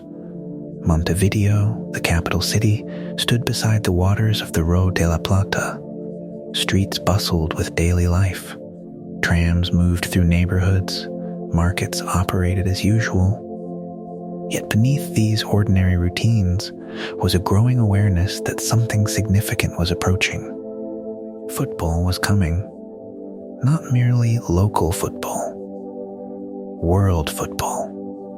Uruguay already possessed a strong relationship with the game. Football had become deeply woven into the country's identity. Clubs attracted supporters. Matches filled conversations. International success had inspired pride. Hosting the first World Cup, therefore, felt meaningful. The tournament belonged to the future, but the preparations belonged to the present. Workers constructed facilities. Officials organized schedules. Supporters discussed possibilities. The city waited. And still the ships continued westward. Among the most famous vessels involved was the Conte Verde, which carried several European teams and officials. On board were players from France, Belgium, and Romania, along with others connected to the tournament. The ship became a floating crossroads of football cultures. Different languages could be heard across the decks. Different traditions met one another. People who might never have crossed paths under ordinary circumstances found themselves sharing the same voyage. Football was already performing one of its most remarkable functions. It was bringing people together, long before the opening match, long before the first trophy presentation. The connections were already forming. One can almost hear the sounds of the ship during those evenings. The distant pulse of engines, footsteps across deck boards, conversations carried by the wind, the occasional laughter of passengers enjoying the unusual journey. Above, the stars appeared with remarkable clarity. Far from city lights, the night sky stretched across the ocean in quiet brilliance. A football tournament may have been waiting ahead, but for now, there was only sea and sky. And perhaps that is why the story remains so appealing. The first World Cup feels less like a modern sporting event and more like an expedition. The participants traveled not merely to compete, but to discover what such a tournament might become. No one knew exactly how history would remember it. They simply sailed onward. Eventually, land appeared. The long journey approached its conclusion. Ships entered South American waters. Ports became visible. Cities emerged from the horizon. The ocean crossing that had seemed endless finally gave way to arrival. Montevideo welcomed its visitors. The World Cup could begin. The tournament itself unfolded with excitement. But for our purposes tonight, it is worth keeping the focus where the heart of the story truly lies. Not on scores, not on standings, not on tactical diagrams, but on the people who crossed an ocean to be there. The journey remains the most beautiful part. Players practicing beneath open skies, supporters following news from distant shores, ships carrying hopes, expectations, and curiosity across the Atlantic. Football had become global enough to require an ocean voyage. That alone was remarkable. Yet there was another reason Uruguay's story would endure. The host nation performed wonderfully throughout the competition. Supported by enthusiastic crowds and inspired by the significance of the occasion, Uruguay progressed through the tournament and eventually became the first World Cup champion. The achievement brought joy to supporters and secured a permanent place in football history. But even here, there is a softer lesson. The first World Cup belonged not only to winners, it belonged to travelers, to sailors, to organizers, to supporters, to everyone willing to believe that football could connect distant parts of the world. The result was the beginning of a tradition that would grow beyond anything those early participants could have imagined. Future tournaments would become larger, travel would become easier, crowds would become immense. The World Cup would become one of the world's great shared events. Yet the memory of that first edition retains a special charm, because it still carries the atmosphere of the voyage, the slow crossing, the ocean wind, the sound of waves against steel, the feeling of moving toward something new. As evening settles over the Atlantic in our imagination, the ship continues its steady course. The ball moves gently between players on deck. The horizon glows beneath the setting sun, and football, carried by sea and hope, continues its journey across the world. The city awakens beneath bright sunlight. Morning spreads across Rio de Janeiro in soft layers of gold and blue. The sea glimmers beyond the shoreline. Hills rise above neighborhoods filled with movement and anticipation. Streets gradually fill with people. Conversations drift from cafes and doorways. Flags hang from windows. Music can be heard in distant corners of the city. There is excitement in the air. Not loud excitement. Not the kind that rushes. The quieter kind that builds steadily throughout a day when something important is expected. It is July of 1950, and Rio de Janeiro is preparing for a football match that many people believe will become a celebration. The destination for countless supporters is the American. Even today, the name carries a certain weight in football history. Yet for those approaching it that morning, the stadium represented something more immediate. It was a gathering place, a destination, a symbol of possibility. The American was immense. Supporters arrived from across the city and beyond. They traveled by tram, bus, car, bicycle, and on foot. Some came with family. Some came with friends. Others joined the streams of people moving naturally toward the same place. As the hours passed, the crowd grew and grew and grew. The scale of the gathering remains astonishing. Nearly 200,000 people are believed to have been present. It is difficult to fully picture such a number. An entire landscape of human expectation. Rows upon rows of faces. Voices blending together. A vast stadium filled with anticipation. Yet before we enter the match itself, it is worth pausing to appreciate the setting. The American was more than concrete and steel. It was a physical expression of football's growing place in society. Only a few decades earlier, teams had crossed oceans by ship to reach the first World Cup. Football had already traveled far. Now it possessed stadiums capable of holding entire populations of smaller towns. The game had become woven deeply into national life, and nowhere was that connection stronger than in Brazil.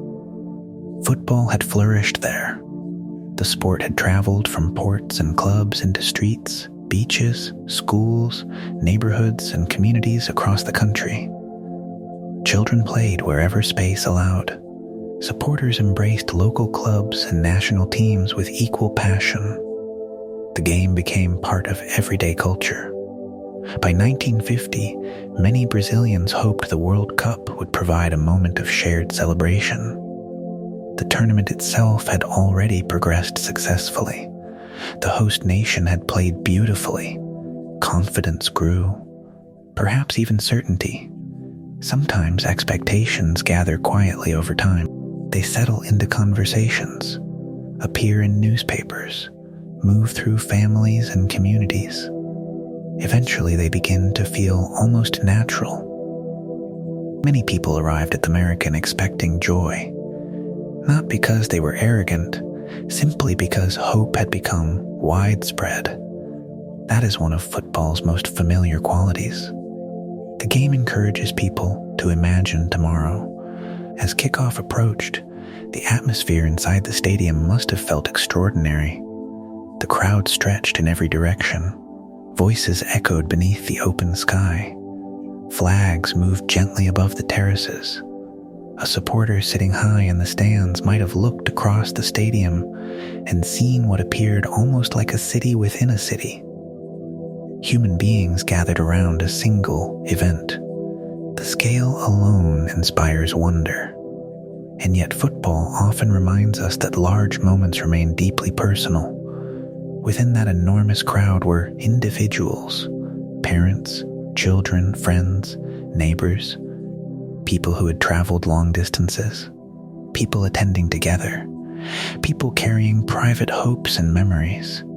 Every great football crowd is made of countless small stories. The match itself was played between Brazil and Uruguay. The details of play need not concern us too heavily tonight. What matters is the emotional shape of the afternoon. Brazil moved closer to the result many supporters desired. The possibility of celebration seemed increasingly near.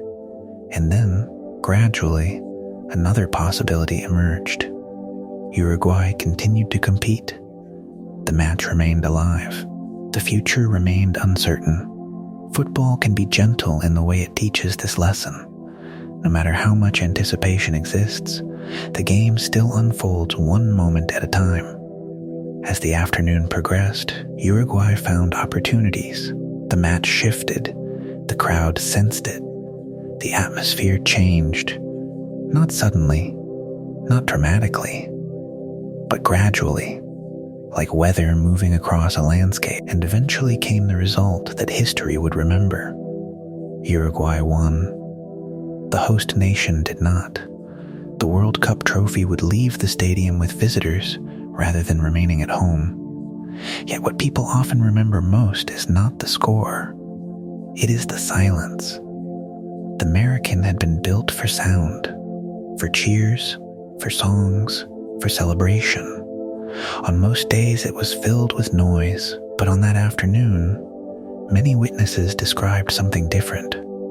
A stillness, a quiet that settled over a vast crowd, a pause shared by thousands upon thousands of people. What makes this fascinating is how rarely silence becomes a historical memory. Most famous moments are associated with action, movement, noise, activity, yet this moment endured because of its absence. The crowd simply stopped. For a brief period, disappointment was so widely shared that words became difficult to find. One can almost picture the scene. The match ends. The players begin leaving the field. Supporters remain in place. The enormous stadium feels strangely still. The city beyond continues as always. The sea remains beside the shore. The hills remain where they have always stood. Yet inside the stadium, people are processing something together. Not anger, not outrage, simply sadness, a quiet form of sadness. And because so many experienced it at once, the memory became powerful. This reminds us that football's deepest moments often have little to do with trophies. The emotional significance comes from shared experience, a country hoping together, a city gathering together, a crowd remembering together. That is what endured. In the years that followed, the match became part of football folklore. Stories were told, memories were preserved, generations discussed the afternoon. The event acquired a name, the Maracanazo. Yet even that famous word cannot fully capture the atmosphere. To understand it, one must think less about football and more about human memory. Certain days become reference points. People remember where they were, who stood beside them, how the air felt, what they heard, or in this case, what they did not hear.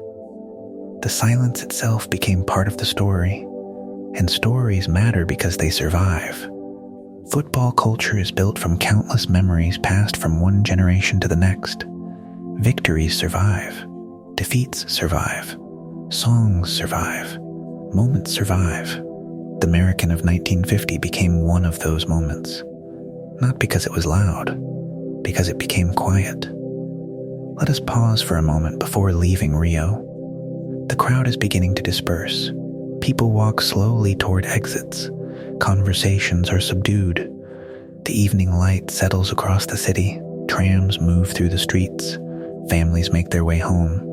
Life continues. It always does. That may be the gentlest lesson hidden within the story. Football matters deeply, yet it remains part of life rather than the whole of it. The next morning arrives. The sea still shines beneath the sun. Children still find places to play. The game continues, and memories settle softly into history. The silence of the American became one of football's most enduring memories. But football's history contains other kinds of stories as well. Not only joy and disappointment, not only crowds and tournaments. There are mysteries too. Curious little tales that seem almost too unusual to be true. Stories involving missing trophies, ordinary streets, unexpected discoveries, and even a dog who wandered quietly into football history. The morning begins quietly. In a glass display case, beneath careful lighting, sits one of football's most treasured objects. Visitors pass by throughout the day. Some pause for a moment. Others linger longer. They lean forward to study the details, perhaps imagining the famous hands that had lifted the trophy over the years. It is not especially large. Many people are surprised by that. The most famous objects in history often seem larger in memory than they do in reality. Yet size was never the source of its importance. The value of the trophy came from what it represented. Journeys, victories, national pride. The dreams of countless players and supporters. This particular trophy was known as the Jules Rimet Trophy, named after one of the key figures behind the creation of the World Cup. By the middle of the 20th century, it had already become one of football's most recognizable symbols. And then, quite unexpectedly, it disappeared. The year was 1966. England was preparing to host the World Cup. Football filled newspapers and conversations. Anticipation drifted through the country as supporters looked forward to the tournament. Somewhere amid these preparations, the Jules Rimet Trophy was placed on public display. People came to see it. After all, it was not every day that one could stand a short distance from the most important prize in international football. The arrangement seemed perfectly reasonable. The trophy was visible. Visitors were interested. Everything appeared secure. And yet one day, the trophy vanished. The news spread quickly. Officials searched. Questions followed. Newspapers filled with reports. The mystery deepened. What makes this fascinating is how strange the situation felt. A World Cup trophy is not the sort of object one expects to misplace. A misplaced scarf, perhaps, a forgotten ticket, certainly, but an internationally famous trophy is another matter entirely. And yet there it was. Gone, the disappearance created one of football's most charming mysteries. Investigators worked to recover the missing prize. Various leads emerged. Public interest grew. The search continued. Then the story took an unexpected turn. Not through the actions of a detective, not through a dramatic chase, but through the curiosity of a dog. His name was Pickles, and unlike many figures in football history, he had no particular interest in the game. Pickles belonged to a man named David Corbett. One day, while out for a walk in South London, the dog became interested in a package hidden beneath a hedge. At first, nothing about the package seemed remarkable. Dogs investigate unusual objects all the time. It is one of their most consistent hobbies. Pickles was simply doing what dogs often do. He noticed something. He became curious. He investigated. Fortunately for football history, he was unusually persistent. Inside the package was the missing trophy. The Jules Rimet trophy had been found. Not by a famous investigator, not by a government agency, not by a master criminal reluctantly revealing its location, by a dog taking an ordinary walk. There is something wonderfully comforting about that. History sometimes moves through grand events and powerful institutions, and sometimes it moves through chance encounters beside hedges. One can almost picture the scene. A quiet suburban street, a dog pulling gently on a lead, a package resting where nobody expected it. The discovery transformed Pickles into an unlikely celebrity. Newspapers reported the story. Photographs appeared. The dog became a small but memorable part of football folklore. For many people, the tale remains irresistible because it combines two things that rarely meet: international football and everyday life. The world's most famous football trophy had briefly disappeared into the ordinary landscape of a London neighborhood. The contrast gives the story its charm. The trophy returned safely. The tournament continued. England would go on to win the World Cup later that year, creating another famous chapter in football history. Yet even amid those larger events, the story of Pickles survived. Perhaps because people enjoy reminders that history can sometimes be unexpectedly human, or unexpectedly canine.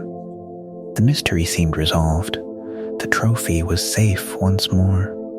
Football moved forward. Years passed. World Cups came and went. New champions emerged. The game continued its global journey. And then, many years later, the Jules Rimet trophy vanished again. This second disappearance occurred in Brazil. By then, the trophy itself had acquired an almost legendary status. It represented decades of football history. It had traveled across continents and witnessed some of the sport's most memorable moments. Yet, despite its importance, it disappeared once more. This time the story proved more complicated. The trophy was stolen and never recovered. Various theories emerged. Investigations followed. Rumors circulated. But unlike the mystery of 1966, there would be no happy reunion beneath a hedge, no curious dog arriving at precisely the right moment. The original trophy was gone, and remains gone.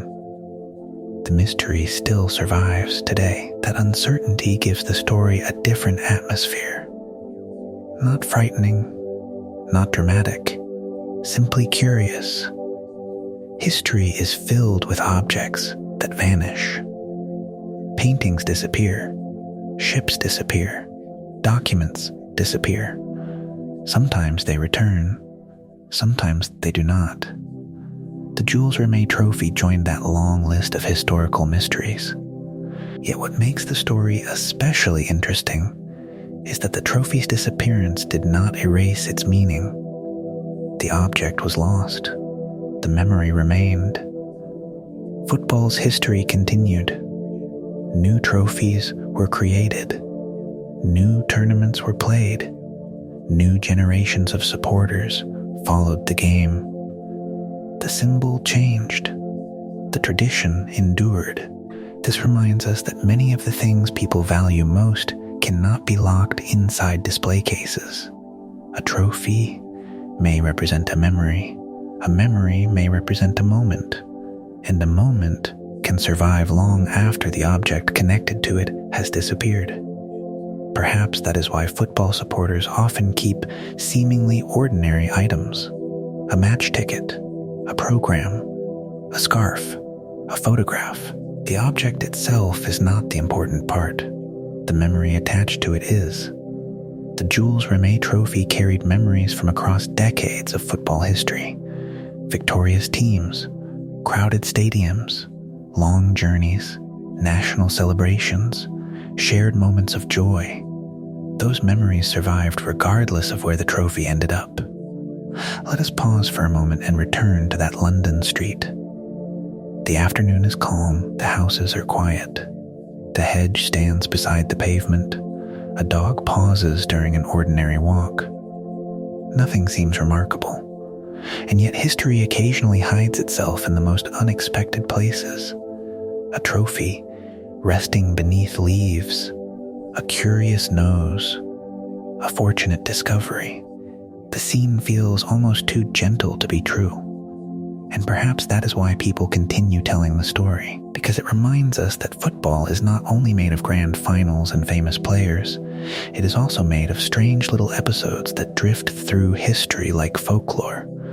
Stories that make the game feel a little more human, or, in this case, a little more canine. As the years passed, football accumulated many more legends. Some involved stadiums, some involved supporters, and some involved remarkable individuals whose relationship with the ball seemed almost magical. Young players who became symbols, goalkeepers who acquired nicknames, visionaries who changed the way football moved, dreamers who transformed the ordinary into the unforgettable. And so, after a lost trophy and a curious dog, our journey now turns toward the people whose names became part of football's memory. The evening sun hangs low above a football field. The crowd settles into place. Flags move gently in the breeze. Somewhere beyond the stadium walls, ordinary life continues as it always has. Trains arrive at stations. Families gather for meals. Streets fill and empty according to their own routines. Yet inside the stadium, thousands of eyes follow a single figure. Football has always been larger than any one player. The game existed long before its famous names, and it will continue long after them. And yet every so often, a person appears whose story becomes woven into the memory of football itself. Not because of statistics, not because of trophies alone, but because they seem to capture something people love about the game. A style, a feeling, a possibility, a moment. These players become more than athletes. They become stories. And so tonight, let us meet a few of them, not as records in a book, but as figures moving through the long landscape of football history. The first story begins beneath northern skies. The year is 1958. The location is Sweden. Summer light stretches across the tournament. And among the players arriving for the World Cup is a young Brazilian whose future remains unwritten. His name is Pell. He is only 17 years old. That fact alone remains astonishing. 17 is an age associated with schoolrooms, apprenticeships, and beginnings. Yet here is a teenager standing among the world's best footballers. One can almost picture him walking toward the field, the noise of the crowd, the expectation surrounding older players. the awareness that an entire nation is watching.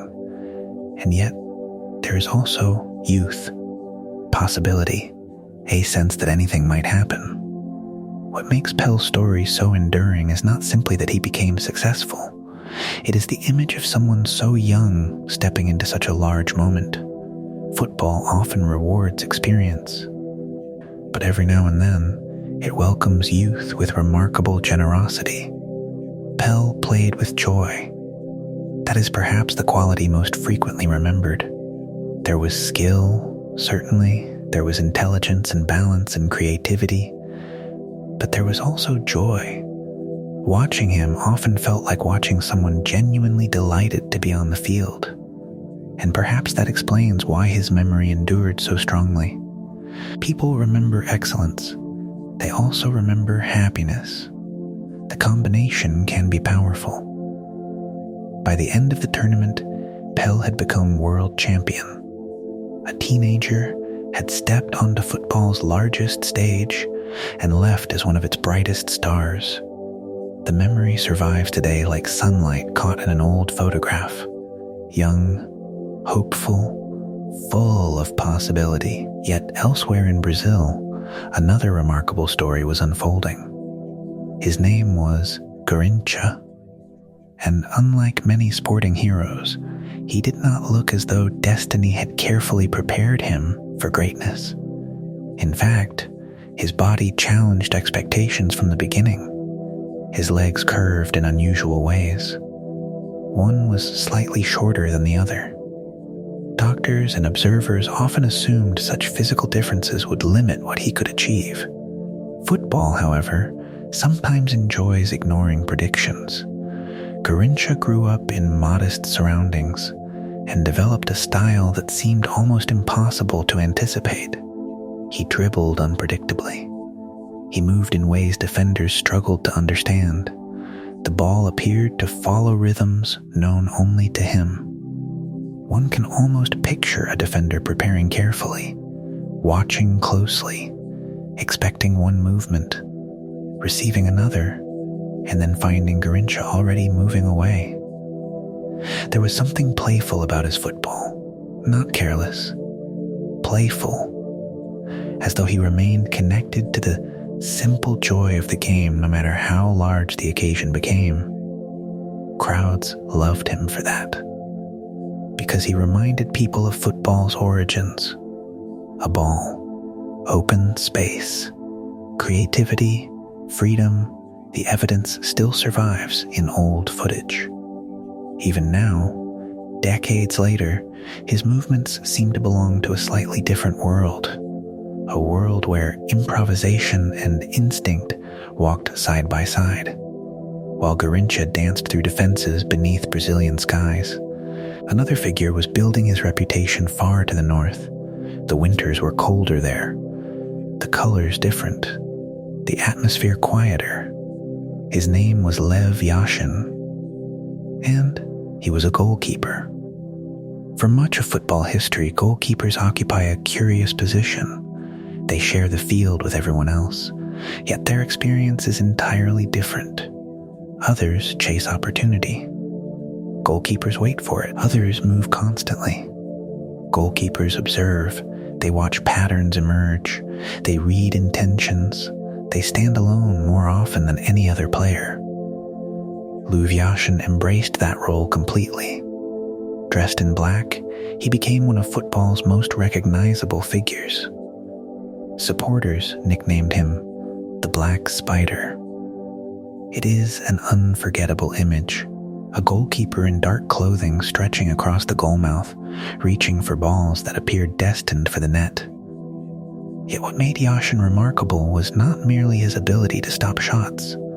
It was his presence. He seemed calm, organized, attentive, as though he could see possibilities before others recognized them. One can almost picture a rainy afternoon. The crowd watches nervously. The ball moves forward. Danger approaches. And there stands Yashin, focused and patient, waiting for the moment when action becomes necessary. Football often celebrates attack. Yashin reminded people of the beauty of defense, of anticipation, of preparation, of timing, and in that sense he expanded people's understanding of what greatness could look like. As football moved into the 1960s and 1970s, another visionary emerged. His name was Johan Cruyff. The landscape around him was changing. Football was becoming faster, more sophisticated, more interconnected. Ideas traveled across borders, just as players did. Cruyff stood at the center of this transformation. To watch him play was to sense someone thinking constantly, not simply reacting. Thinking space mattered to him. Movement mattered. Position mattered. He seemed interested not only in where the ball was, but where it might be several moments later. One image survives more vividly than many others. Cruyff turning. A defender approaches. The ball changes direction. Cruyff changes direction. The defender continues the wrong way. The movement appears simple, almost effortless. Yet it becomes iconic, not because of complexity, because of elegance. Football's most memorable moments are often surprisingly economical. A small movement, a subtle decision, a perfect piece of timing.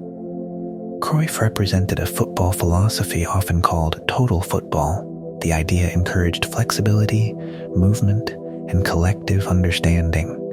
Positions became fluid. Players adapted. The field seemed to breathe differently. What makes this fascinating is that the philosophy reflected broader truths about cooperation. Success emerged through connection, awareness, shared responsibility. Football was once again teaching lessons larger than itself. Then there is Maradona, and with him arrives another kind of football story. The afternoon light falls across a stadium. The crowd waits.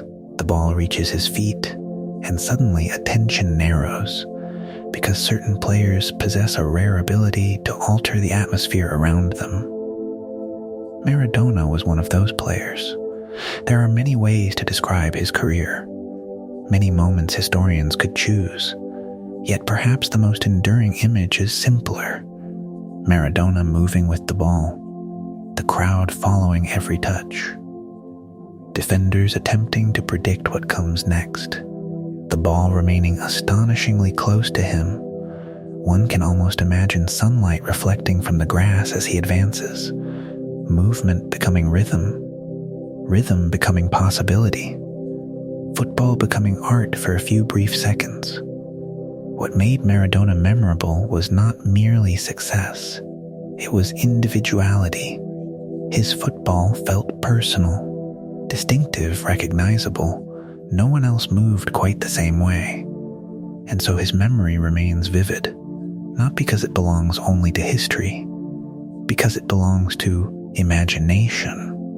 People still picture those runs, those touches, those moments when possibility seemed to expand. As evening settles across our journey, these figures begin to feel less like athletes and more like landmarks. Pell beneath Swedish skies, Garincha swaying through defenders, Yashin in black, Cruyff turning elegantly, Maradona moving through sunlight. Each represents something slightly different. Youth, creativity, patience, vision, individuality, and yet all share a common thread. They remind us that football is ultimately a human activity. The game is played by people, remembered by people, passed from generation to generation through stories. That is why legends endure, not because they were perfect, but because they helped others feel something. Wonder, admiration, possibility. The memory endured long after the matches ended. And perhaps that is football's greatest gift. A moment passes.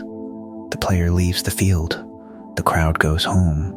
Years drift by, yet somehow the image remains. A teenager lifting his head beneath the summer sky. A dribble nobody expected. A goalkeeper in black, waiting calmly. A turn that changed direction and history at the same time. A player carrying a ball through sunlight. The game moves forward, the memories stay, and as football continued to evolve, another kind of beauty emerged, not only from individual players, but from the movement of entire teams, from passing patterns, from flowing attacks, from football that looked, at times, almost like choreography. And so, our journey drifts onward toward beauty in motion. The field is quiet before the match begins. Freshly cut grass stretches beneath an open sky. White lines rest neatly upon the pitch. The goals stand waiting at either end. Supporters find their seats. Conversations rise and fall, and somewhere in the distance a whistle sounds. For now, everything is still. Then the ball begins to move, and movement, perhaps more than anything else, is where football finds its beauty. Throughout our journey, we have encountered villages, factories, railways, ships, stadiums, and players whose names became part of history. Yet beneath all of those stories lies something remarkably simple. A ball moving through space, people moving around it, patterns appearing and disappearing. Football is often described as a sport. It is, but it can also resemble something else, a kind of shared choreography, not planned in every detail, not rehearsed like a performance, yet full of movement that occasionally feels almost artistic. The beauty emerges from timing, from balance, from cooperation, from the way several people can create something together that none could create alone. One of the most celebrated examples arrived in 1970. The setting was Mexico. The sunlight was bright.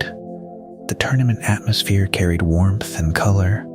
Supporters arrived from many different nations, filling stadiums with voices, songs, and anticipation. And among the teams competing was Brazil. The Brazil side of 1970 has become one of football's most admired memories. Not simply because they won. Many teams have won. The reason people continue speaking about them is the manner in which they played. There was a flowing quality to their football, a sense of movement. The ball rarely seemed hurried. Instead, it traveled calmly from one player to another. Passes linked together. Spaces opened. Teammates appeared where they were needed. Watching them often felt less like observing a struggle and more like observing a conversation. Each pass became a sentence. Each movement became a response. The field itself seemed larger because they understood how to use it. One can almost picture the scene. The ball arrives. A touch. A pass. Another pass. A player turns. The movement continues. The crowd follows the sequence, not entirely certain where it will lead, but appreciating the rhythm along the way. What makes this fascinating is that football's most beautiful moments are often surprisingly simple. The pass itself may not be complicated. The run may not appear dramatic.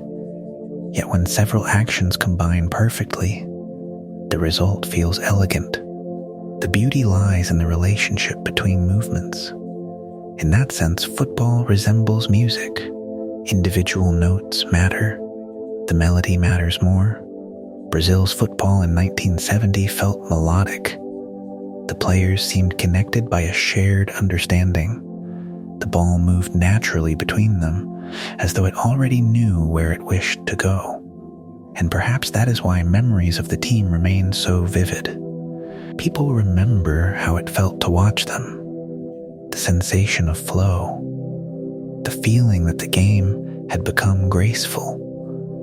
Yet Brazil was not alone in exploring football's beauty. Elsewhere, another vision of movement was taking shape.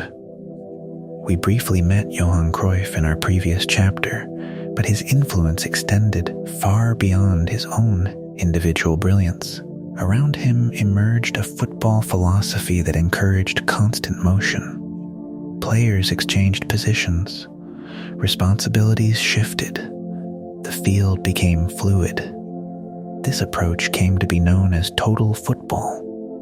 The name itself sounds ambitious, yet at its heart was a remarkably human idea. Everyone contributes, everyone adapts, everyone remains connected. Traditional football often assigned players specific areas and responsibilities. Total football encouraged flexibility.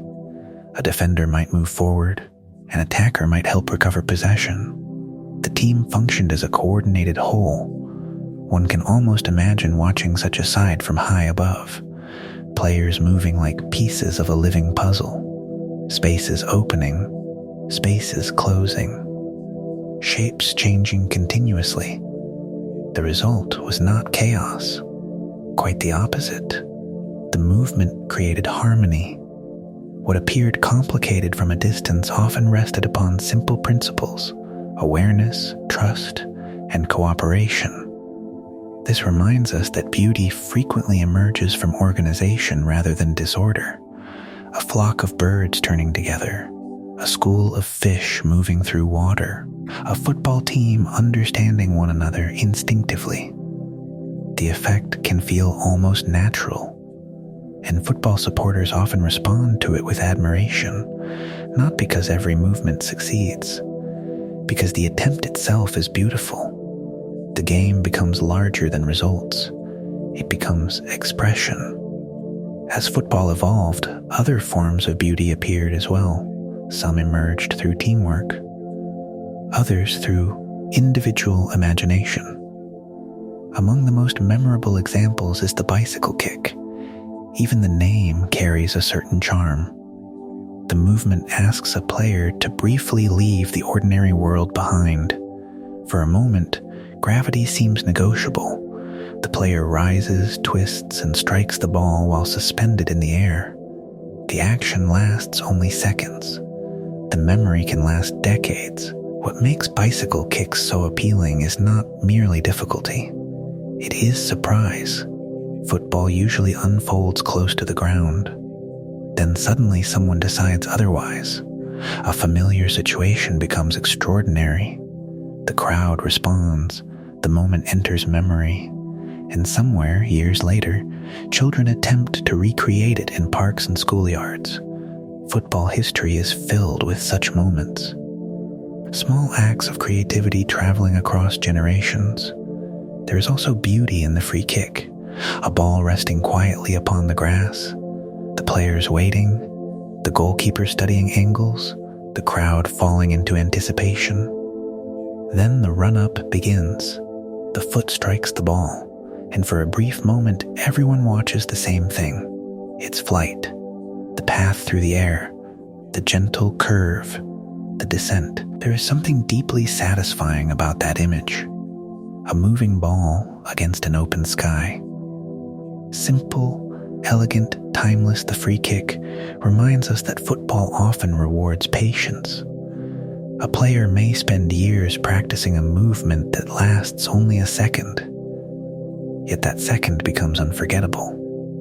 The evidence survives in memory, not merely because the ball entered the goal, because the journey there was beautiful. Another famous example arrives through an action known as the Panenka penalty. The story begins in Czechoslovakia during the 1970s. Most penalty kicks rely upon power or placement.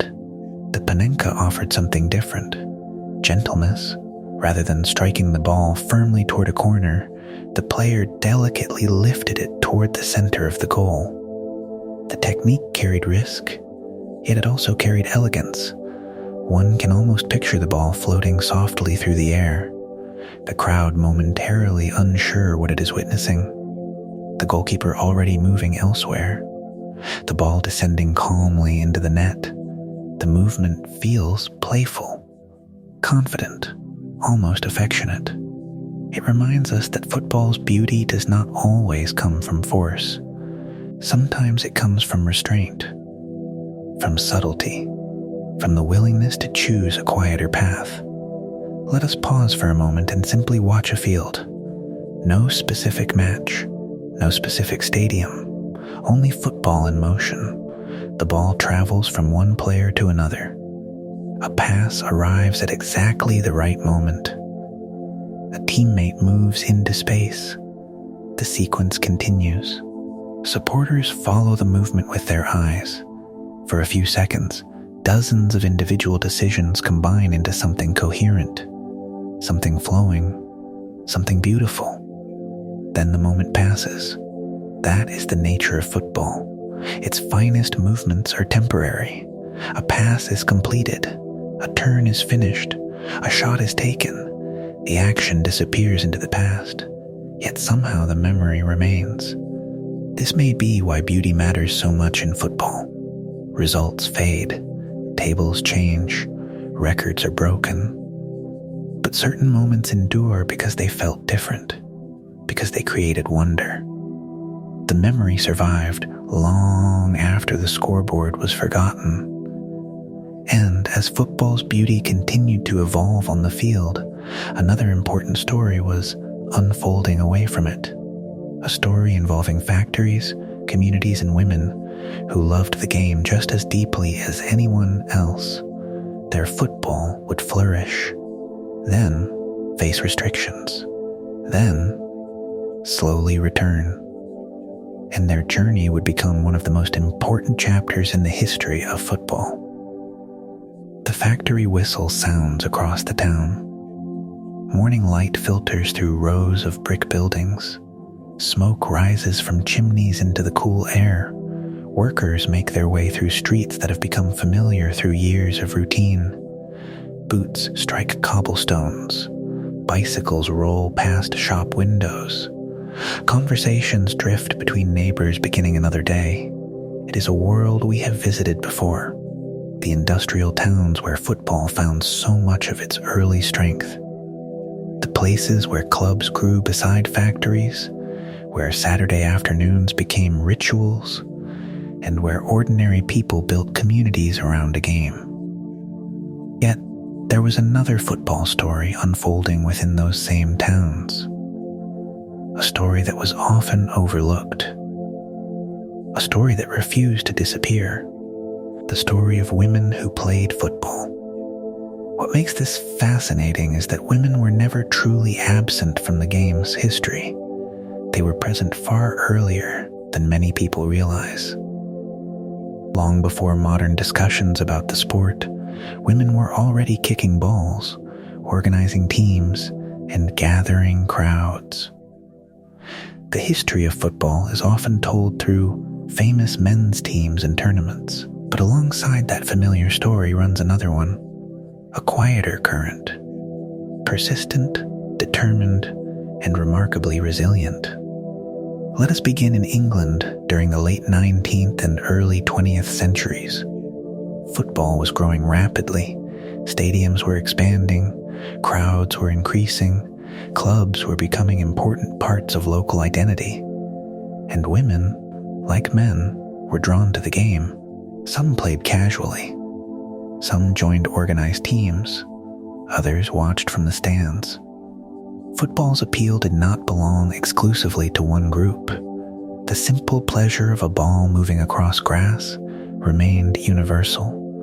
Yet the most memorable chapter of this early history emerged during a difficult period. The First World War changed everyday life across Britain. Many men left their workplaces to serve in the military. Factories adapted to wartime production. Communities adjusted to new realities. Women entered workplaces in greater numbers, taking on roles that had previously been occupied by men. Among these workplaces was a munitions factory in Preston. And from that factory emerged one of the most famous teams in football history. The Dick Cur Ladies. Even the name carries the atmosphere of the industrial age. The team was connected to the Dick Kerr Engineering Company, where many of the players worked. During breaks and free time, football became a source of recreation. What began simply enough gradually developed into something much larger. The women discovered they were talented. People discovered they enjoyed watching. Crowds began to gather. One can almost picture the scene. The working day ends, the factory quiets. The players exchange their work clothes for football kits. Supporters arrive. The field fills with anticipation. The match begins. What happened next surprised many observers. The team became extraordinarily popular. Crowds grew larger and larger. Thousands attended matches. Then, tens of thousands. Football supporters traveled to watch them play.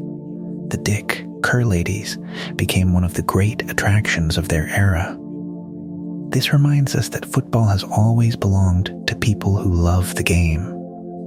And these women clearly loved it. Their matches raised money for charitable causes, particularly those connected to wartime relief. Communities gathered not only for entertainment, but also to support important efforts during difficult times.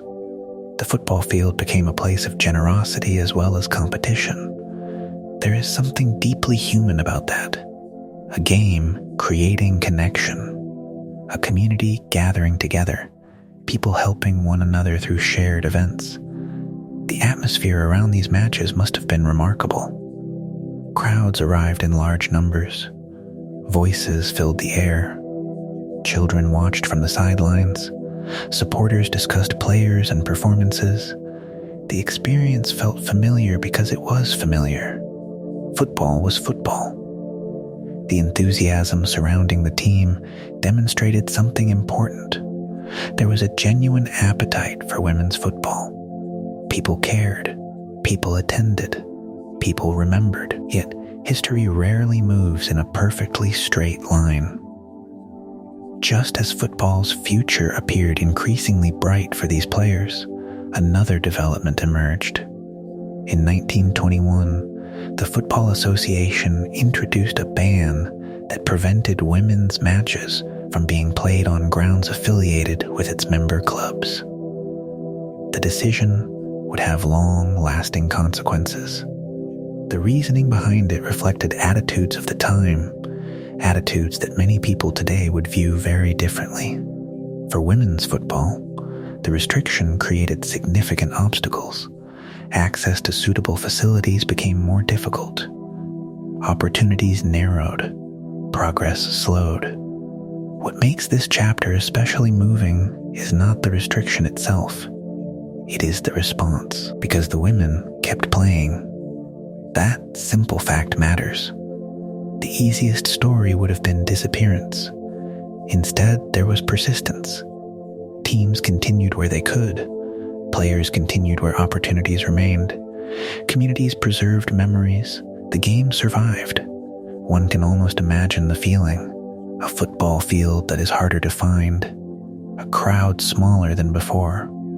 Fewer resources, fewer advantages. Yet the ball still rolls. The match still begins. The players still gather. Football has often survived because people refused to abandon it. We saw this in medieval villages when kings attempted restrictions. We see it again here. The circumstances are different. The pattern feels familiar. People love the game, and so they continue. Years passed, decades passed, the world changed, cities expanded, technology advanced, new generations arrived. Through all of it, women's football remained present, even when it received less attention than it deserved. The story became one of continuity, a thread stretching across time, sometimes highly visible, sometimes less so, but never entirely broken. Let us pause for a moment inside that quieter period. A local football ground waits beneath a cloudy sky. The crowd is modest. The facilities are simple. The players warm up on the grass. There are no guarantees about the future, no certainty about recognition, no promise of widespread attention, only the game itself. And perhaps that is enough, because football's deepest strength has never depended entirely on institutions.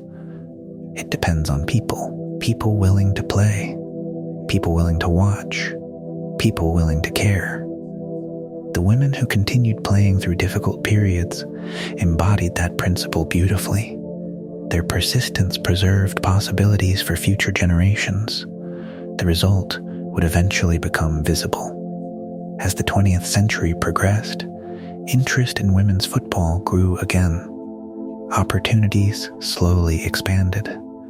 Restrictions that had once seemed permanent were removed. The game returned to larger stages. Crowds returned. Recognition returned. Yet those later successes rested upon foundations built by earlier players who had refused to let the game disappear. This reminds us that history often advances through patience. Not every victory arrives immediately. Some journeys require decades. Some stories unfold across generations. Women's football is one of those stories. A story of enthusiasm, a story of community, a story of resilience, and above all, a story of people who kept playing. The evidence survives today in packed stadiums, growing tournaments, and countless girls kicking balls in parks, schoolyards, and local fields. Every match carries echoes of those earlier players.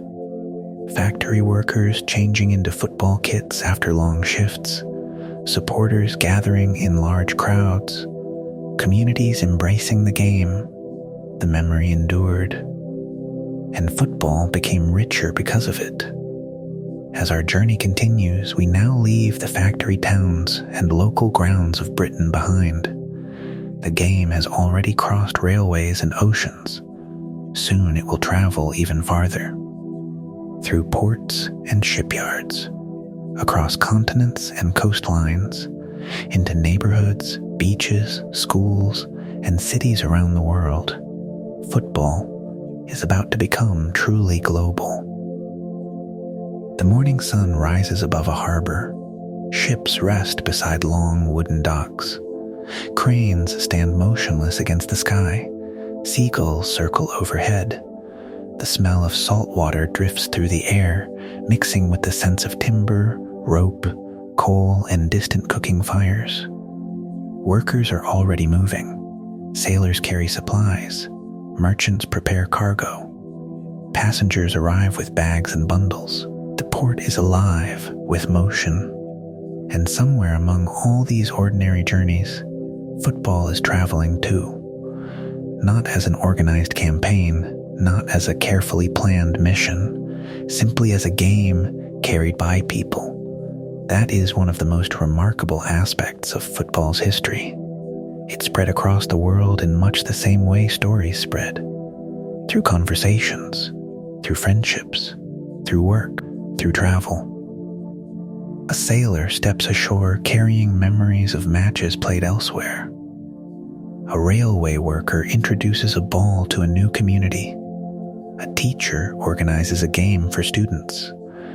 A migrant arrives in a new city and brings old traditions with him. Football moves quietly from place to place, and before long, it begins to feel local. The game's global journey was not the story of one nation teaching everyone else how to play. It was the story of countless communities adapting football to their own cultures, landscapes, and rhythms of life. Everywhere it traveled, people made it their own. Let us begin where many of these journeys started. At the ports, during the 19th century, ships connected distant regions of the world more closely than ever before. Trade expanded. Migration increased. New routes linked continents across vast oceans. Sailors were among football's earliest travelers. Life at sea could be demanding and repetitive. Long voyages required patience.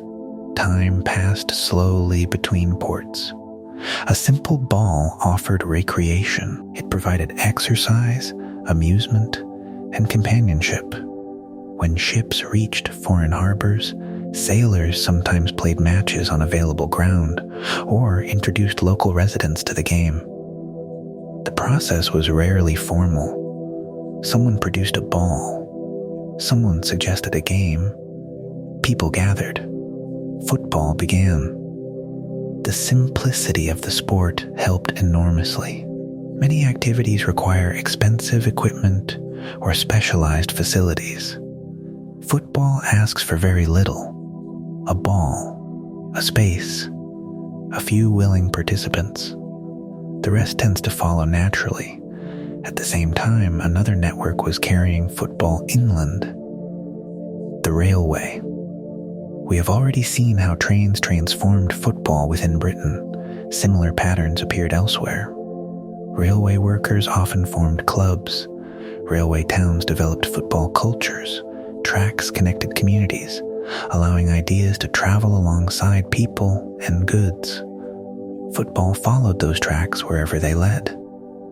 What makes this fascinating is how closely the game's spread mirrors the movement of ordinary life. Football traveled because people traveled. It grew because communities grew.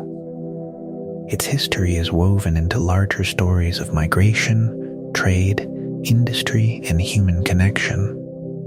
Nowhere is this more visible than in Argentina. Let us drift southward across the Atlantic and arrive in Buenos Aires. The city stands beside broad waters. Ships arrive from distant places. Streets fill with activity. New arrivals bring languages, customs, and traditions from across the world. Among those traditions is football. In its earliest years, the game in Argentina often reflected the influence of British workers, merchants, and railway employees living in the country. Matches were organized. Clubs appeared. Interest spread. Yet something important soon happened. Football stopped feeling foreign. The people of Buenos Aires embraced it. Neighborhoods adopted clubs as part of their identity. Children played in streets and open spaces. Supporters gathered around local teams. The game settled into daily life. Once that happens, football becomes difficult to separate from a place. It no longer feels imported. It feels native. One can almost picture a young player in Buenos Aires kicking a ball along a dusty street. The game belongs completely to him now, not because he invented it, because he has inherited it. And inheritance is one of football's great strengths. Each generation receives the game and then reshapes it slightly before passing it onward. As football flourished in Argentina, another chapter was unfolding farther north and east. The setting changes. The air grows warmer. Palm trees sway in the breeze. The sound of waves carries across golden sand. We have arrived in Brazil. Football's story in Brazil feels almost inseparable from imagination, not because it is mythical, because it is so vivid. The game found fertile ground there. Cities embraced it. Neighborhoods embraced it. Children embraced it. Football appeared in parks, streets, open lots, and beaches. The beach, in particular, occupies a special place in football memory. One can almost see the scene. The ocean stretches toward the horizon. The sand is warm beneath bare feet. The sun hangs low in the afternoon sky. A group of children create goals from whatever objects happen to be nearby. The match begins. No stadium is required. No official structure. Only enthusiasm. What makes beach football so appealing is the freedom it represents. The surface is unpredictable. The movement is fluid. Creativity flourishes. Many people believe that these informal environments helped nurture some of football's most imaginative players. The game remained playful, flexible, inventive. Brazil embraced football so completely that it became woven into the nation's cultural identity. The sport belonged not only to clubs and competitions, but also to everyday life. It became a language spoken across social boundaries, a shared reference point, a common experience. Yet football's journey was still continuing. Let us move again, this time across another vast stretch of ocean and land. across ports, railways, schools, and growing cities. Toward Africa. To speak of football in Africa is to speak of enormous diversity. The continent contains countless cultures, languages, histories, and traditions. Football entered different regions through different pathways. Colonial connections played a role in some areas. Schools introduced the game in others. Ports and trade routes carried it elsewhere. But regardless of how it arrived, football found enthusiastic communities waiting. The game offered something valuable. It was accessible. People could play it almost anywhere. Fields became pitches. Streets became pitches. Open spaces became pitches. The game adapted itself to local conditions. One can almost picture an afternoon somewhere on the continent. Dust rises gently from the ground. The sun hangs overhead. Children chase a ball between improvised goals. Laughter echoes through the air. The scene differs from Brazil's beaches or Britain's industrial towns. Yet something essential remains familiar. The joy of play. Football spread across Africa reminds us that the sport's success depended on adaptability. Every place shaped it differently. Different styles emerged. Different traditions emerged. Different football cultures developed. The game became richer because it belonged to many people rather than one group. Meanwhile, migration continued carrying football into new environments. Families moved. Workers relocated. Communities formed abroad. Wherever people traveled, football often traveled with them. Clubs became gathering points for immigrants seeking familiarity in unfamiliar surroundings. A football team could preserve a connection to home. The colors, songs, and rituals offered continuity. The game became a bridge between past and present, between old identities and new lives. This reminds us that football is often about belonging, not only where we are, but where we have been. A club can carry memory across oceans. A match can reconnect people to distant places. Football's history is therefore also a history of movement, of journeys, of adaptation, of communities creating new homes while carrying old traditions. Let us pause for a moment and look at a map, not a political map, a football map.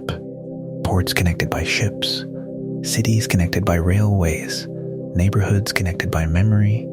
The lines stretch across oceans and continents.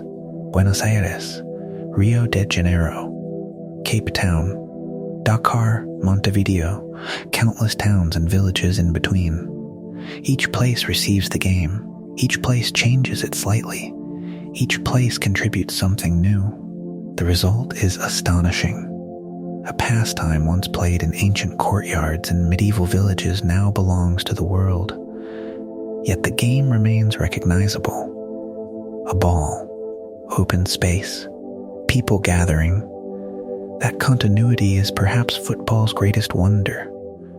The landscapes change. The languages change. The weather changes.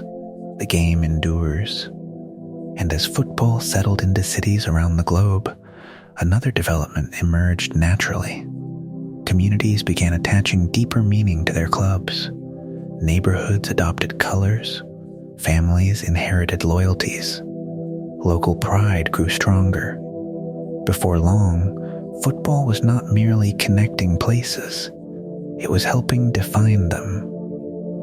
The next chapter of our journey will take us into those identities, into cities divided by scarves rather than borders, into neighborhoods linked by memory, into rivalries shaped not by hatred, but by belonging. Because football had become more than a game, it had become part of how people understood where they belonged. In many cities, football did not simply arrive as a game. It settled into streets. It found its way into neighborhoods, into tram rides, into cafes, into small family habits, and into the quiet language of color. A shirt was not only a shirt. A scarf was not only wool. A badge was not only decoration. Over time, these things became little pieces of belonging. In Barcelona, Glasgow, Buenos Aires, Milan, and many other places, football became a way for people to say where they came from, who they remembered, and which streets felt like home. This is what makes football rivalry so interesting. At its loudest, it can seem intense. But beneath the noise, there is often something older and more human. Two neighborhoods, two histories, two families sitting at different tables, wearing different colors, yet walking through the same rain toward the same kind of stadium light. In Glasgow, the old firm grew into more than a sporting contest. It carried history, religion, immigration, community, and identity inside it. But for the ordinary supporter, it could also be something much smaller. A scarf kept by the door. A father taking a child to a match. A song remembered from childhood. A familiar route through cold streets toward the ground. The city itself became part of the story. A supporter might know which pub belonged to which crowd, which streets were busiest on match day, which colors appeared in certain windows. Football gave the city another map, drawn not in roads, but in memory. Far away, in Buenos Aires, the Super Kilsico between Boca Juniors and River Plate carried a different feeling. There, the rivalry seemed to rise from color and sound, blue and yellow, red and white, balcony flags, painted walls, neighborhood pride. The game belonged not only to the players, but to the streets around them. One can almost imagine a quiet morning before such a match, a shopkeeper lifting a shutter, a child looking at a shirt hanging from a balcony, someone sweeping the pavement outside a cafe. Somewhere in the distance, a chant begins before the stadium is even full. And yet, for all the passion, what remains most meaningful is the sense of place. In Milan, two great clubs shared the same stadium. This is one of football's strange little arrangements. Two rivals, two histories, two sets of colors, and one grand home. The same seats, the same tunnels, the same evening air, only the decorations change. There is something quietly poetic about that. One week, the stadium belongs to one set of songs. Another week, it belongs to another. The concrete stays still. The grass remains green. The floodlights shine over both. Football often works this way. It divides people gently by color, then gathers them in the same weather. In Barcelona, club identity carried language, culture, and civic memory. A football club could become a symbol of a city's character, not simply because of trophies, but because people poured meaning into it year after year. They brought their hopes, their frustrations, their pride, and their memories, and left a little of themselves in the stands. Over time, colors become inherited. A child does not always choose them in a grand philosophical way. Sometimes the choice is made by a grandfather's old scarf, a mother's favorite player, a neighbor's stories, or the first match heard on a radio in the kitchen. In that sense, club loyalty can feel less like a decision and more like a family accent. You grow into it. You learn the songs slowly. You learn which fixtures matter. You learn when the house becomes quiet and when everyone leans forward slightly, even if they pretend not to care. This is the softer side of rivalry. It is not only opposition, it is rhythm. It gives a city dates to remember. It gives families stories to retell. It gives ordinary streets a sense of occasion. A derby day can change the sound of a place. There are more footsteps in the morning, more voices near stations, more scarves moving through the air. The smell of food rises from stalls. Police horses may stand calmly near the road. Buses pass with faces pressed to the glass. Somewhere, an old supporter checks the sky and decides whether to bring a thicker coat.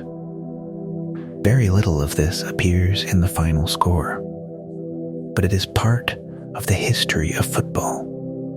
The match itself lasts a short time. The belonging lasts much longer. And perhaps that is why football colors matter so deeply. They make memory visible. They allow a person to carry a city around their neck, folded softly in wool. When the evening comes and the crowds begin to drift home, the rivalry quiets again.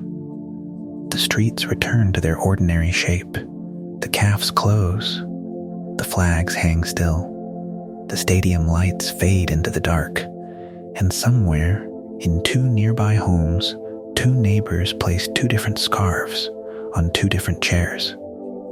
The colors are different. The feeling is strangely the same. In a quiet room, long before television filled the evening with pictures, football often arrived as sound. A wooden radio might sit on a table. A family might gather close to it after tea, listening through the soft crackle of distance. The voice of the commentator came and went like a signal carried through weather. Sometimes clear, sometimes faint, sometimes briefly swallowed by static, and yet, from that small box, an entire stadium could appear.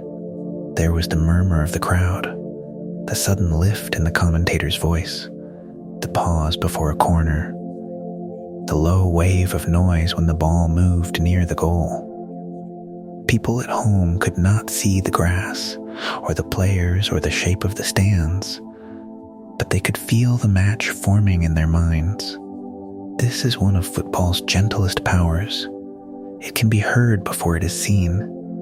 A person walking near a ground on match day might notice the sound first, not the stadium itself, but a distant swelling in the air, a chant rising beyond rooftops, a cheer rolling along streets, the sound of thousands of people becoming, for a moment, one large breathing thing.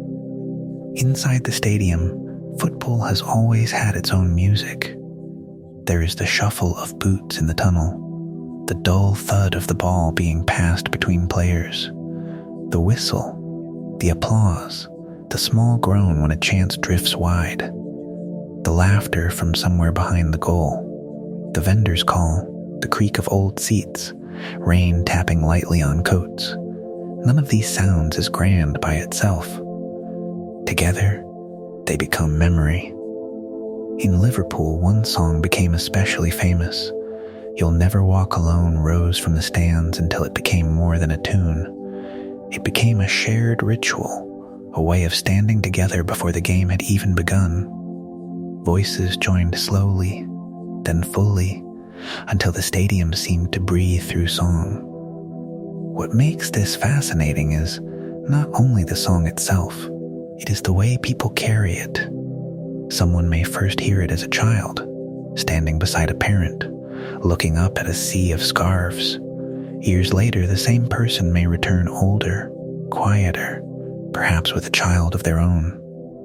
The words are familiar. The tune is familiar. The faces have changed, but the feeling remains. Football songs often work like that. They are passed from one generation to another, not through books or lessons, but through repetition. A person learns when to clap, when to raise a scarf, when to go quiet, and when to sing with everyone else. It is a kind of public memory kept alive by ordinary voices.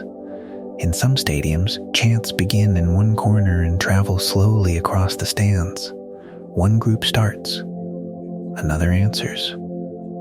Then the sound spreads, folding over itself, until the whole ground seems to move without moving. It is easy to think of football as a visual game. The green pitch, the colored shirts, the white lines, the floodlights. But for many people, football lives just as strongly in the ear, the crackle of a radio in a kitchen, the voice of a commentator late at night, the the chant heard from 3 streets away.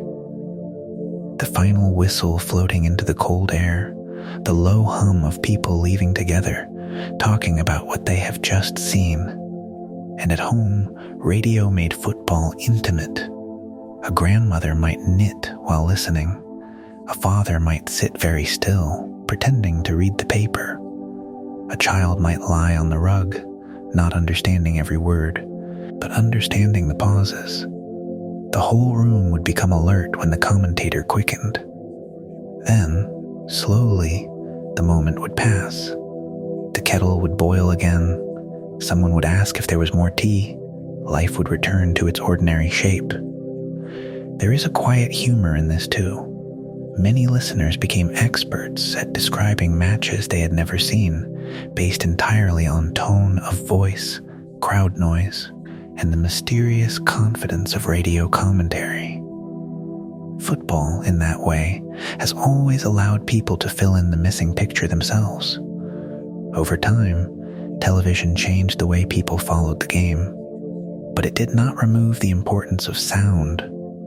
Even on screen, the crowd still tells us how a match feels. A goal without a cheer would seem incomplete. A stadium without song would feel strangely bare. The sound is part of the place. Night matches made this even clearer. Under floodlights, with the air cooler and the streets darker, the voices of the crowd seemed to rise more sharply. A chant could travel into the evening. A cheer could echo against nearby houses. The stadium became a bright bowl of sound in the middle of the city. Someone walking home might hear it fade step by step. First, the roar, then the murmur, then only traffic, footsteps, and the soft closing of doors. This is why the sounds of football are so powerful. They stay with people long after the match is gone. A certain chant can bring back a whole season. A commentator's voice can return someone to childhood. The sound of rain on a stadium roof can remind a person of a winter afternoon from years before. Football is remembered in images, yes, but it is also remembered in echoes. The echo of a song, the echo of a whistle, the echo of a crowd rising together. And as the game moves on through time, from radios to televisions, from terraces to modern arenas, those sounds continue to gather around it. They soften the edges of memory. They remind us that football has never belonged only to the players on the grass. It has belonged to everyone who listened, everyone who sang, everyone who heard the distant crowd and knew, even without seeing, that somewhere nearby, the old game was being played.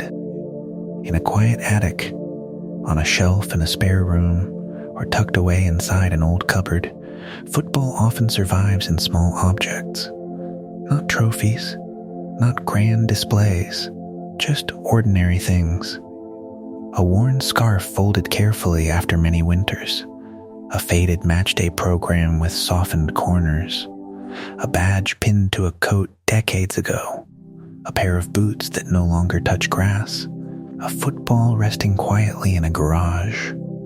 These objects rarely appear in official histories, yet they carry remarkable stories. Long after crowds have gone home and stadium lights have faded, the objects remain, and in their own quiet way, they remember. One of the oldest memories in football belongs to the ball itself. Today, footballs are light, carefully engineered, and familiar to players across the world. But for much of football's history, the ball felt very different. In the 19th century, many footballs were made from leather stitched together by hand. Inside sat an inflatable bladder, often made from animal materials. To keep everything in place, the leather casing had to be tightly closed with laces. The result was sturdy, perhaps a little too sturdy. If someone had stood beside a football field on a wet winter afternoon in Victorian Britain, they might have noticed the ball growing heavier as the match continued. Rain soaked into the leather. Mud clung to its surface. Each pass required more effort. Each kick sent droplets scattering into the air. Players became accustomed to this. They simply accepted that football was sometimes a surprisingly heavy activity. There is a gentle humor in that. Modern footballers spend great effort discussing equipment, while some of their predecessors spent 90 minutes chasing what occasionally resembled a damp leather suitcase. Yet those old footballs helped build the game. Children kicked them through streets. Workers used them on factory recreation grounds. Local clubs carried them on trains to distant matches. The ball was simple, and because it was simple, it could travel almost anywhere. Over time, football equipment slowly evolved. Leather remained important, but manufacturing improved. Balls became more reliable. Their shape became more consistent. Players could predict their movement more easily. Still, even as technology advanced, the football remained recognizable. A sphere, a few panels, a game waiting to begin. That continuity matters. Many inventions disappear so completely that earlier generations would barely recognize their modern descendants. Football's changed, certainly, but not beyond recognition. A player from a century ago would probably understand exactly what the object was meant for. And that says something about the enduring simplicity of the game. The boots tell a similar story. Early football boots were not particularly elegant. They often resembled work boots more than sporting equipment. Thick leather, strong stitching, heavy soles. They were built for rough ground, uncertain weather, and long use. A player preparing for a match might spend considerable time caring for them, cleaning mud, repairing worn sections, replacing laces, keeping the leather supple. Boots became personal possessions, not disposable equipment. The relationship between player and boot could last years. A young footballer might save carefully to buy a pair. An older player might keep the same boots through countless matches, treating them almost like trusted companions. This reminds us that football was once closer to craftsmanship than consumption. Objects were repaired, maintained, looked after. Nothing was wasted if it could still serve its purpose. Beyond the pitch itself, other objects quietly entered football culture. One of these was the matchday program. For many supporters, purchasing a program became part of the ritual. Outside the ground, vendors stood near entrances holding neat stacks beneath their arms. The cover might feature players, club crests, or illustrations of the stadium. Inside were team lists, articles, advertisements, and local news. At first glance, a program might seem temporary, something to read before kickoff and forget afterward. Yet many survived. Decades later, supporters still keep them.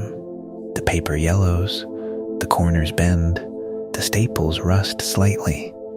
But the program remains a doorway into a specific afternoon. A person can open it and immediately return to another season, another stadium, another version of themselves. Football is filled with objects like that. Small machines for carrying memory. The same can be said for badges. Simple pieces of metal or enamel became symbols of belonging. Supporters pinned them to jackets, scarves, bags, and hats. Some were official club products. Others were homemade. Many became treasured possessions. Their value rarely came from materials. It came from meaning. A badge might remind someone of their first match, a parent, a grandparent, a memorable journey, a particular season. What makes this fascinating is how much emotion can gather around something so small. A tiny object becomes a vessel for years of experience. Scarves occupy a similar place. Warmth is their practical purpose. Identity is their deeper purpose. On winter afternoons, scarves appeared everywhere, wrapped around necks, raised above heads, carried through train stations, hanging from bedroom walls. Over time, they became one of football's most recognizable symbols. A scarf can tell a story before a word is spoken. Its colors reveal loyalties. Its wear reveals age. Its condition reveals use. Some scarves travel thousands of miles. Others rarely leave a single neighborhood. Yet all become part of football's visual language. And then there are sticker albums. For generations of children, these small collections transformed football into a world that could fit inside a book. Players became pictures to collect. Teams became pages to complete. A missing sticker became a challenge. School playgrounds turned into trading markets. A duplicate exchanged for a missing player could feel like a major diplomatic achievement. There is something charmingly human about this. The desire to collect, to organize, to complete. Football has always encouraged these small rituals, not because they affect the result of a match, but because they deepen the relationship between people and the game. As the 20th century progressed, another football object gained worldwide recognition: the Telstar ball. Introduced for the 1970 World Cup, its pattern of black pentagons and white panels became one of the most famous sporting designs ever created. Even people who knew very little about football recognized its shape.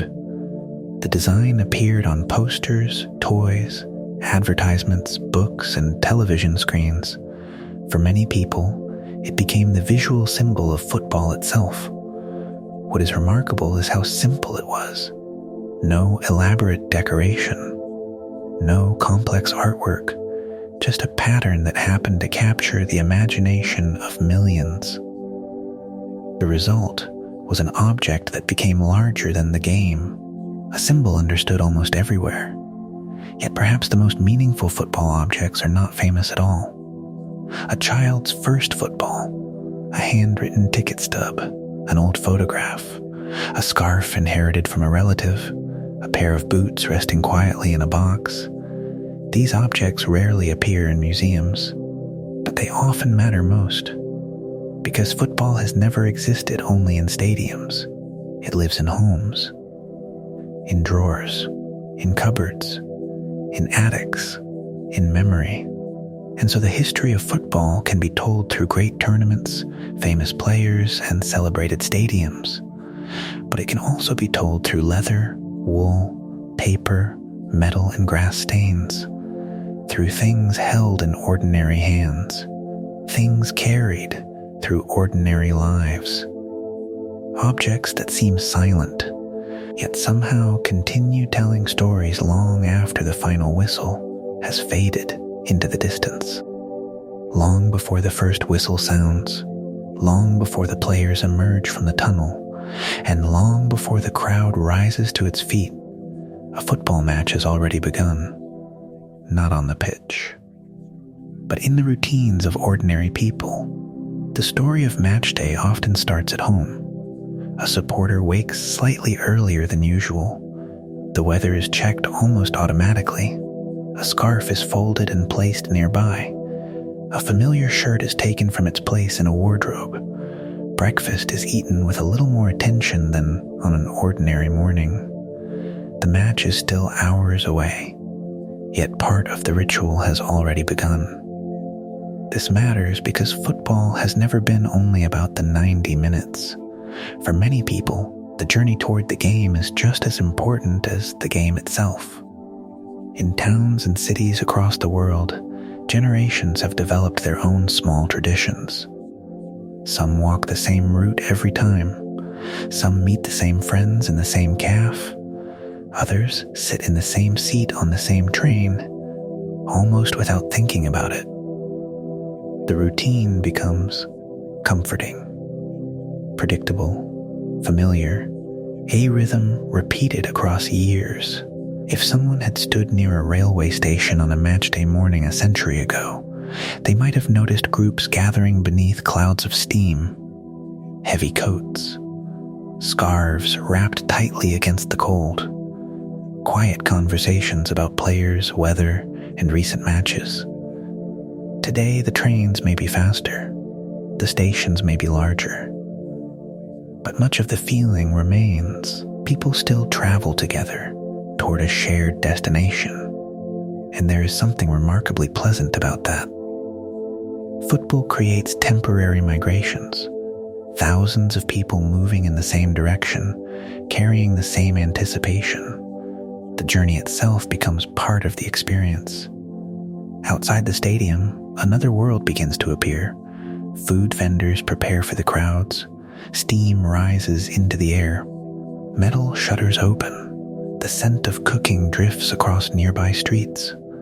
For many supporters, certain smells are forever connected to football. The smell of onions cooking on a grill, fresh bread, hot tea, coffee, roasted nuts, warm pastries on a winter afternoon. Every stadium develops its own collection of familiar aromas. The result is that football often enters memory through the nose before it enters through the eyes. Years later, someone may encounter a particular smell and suddenly remember a match from decades earlier, a certain food, a certain street, a certain season. Memory works in mysterious ways, and football is full of sensory reminders.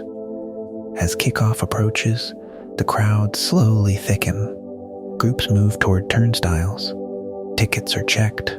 Voices grow louder. The stadium begins filling seat by seat, row by row. What was empty becomes occupied. What was quiet becomes alive. And yet there is rarely any need to hurry.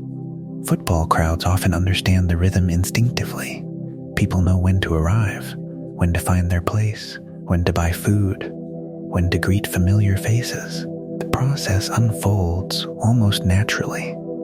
Inside the ground, another layer of ritual appears. The pitch sits waiting. The grass often looks impossibly neat. White lines stand bright against the green. Goals wait silently at either end. Everything appears prepared. Everything appears ready.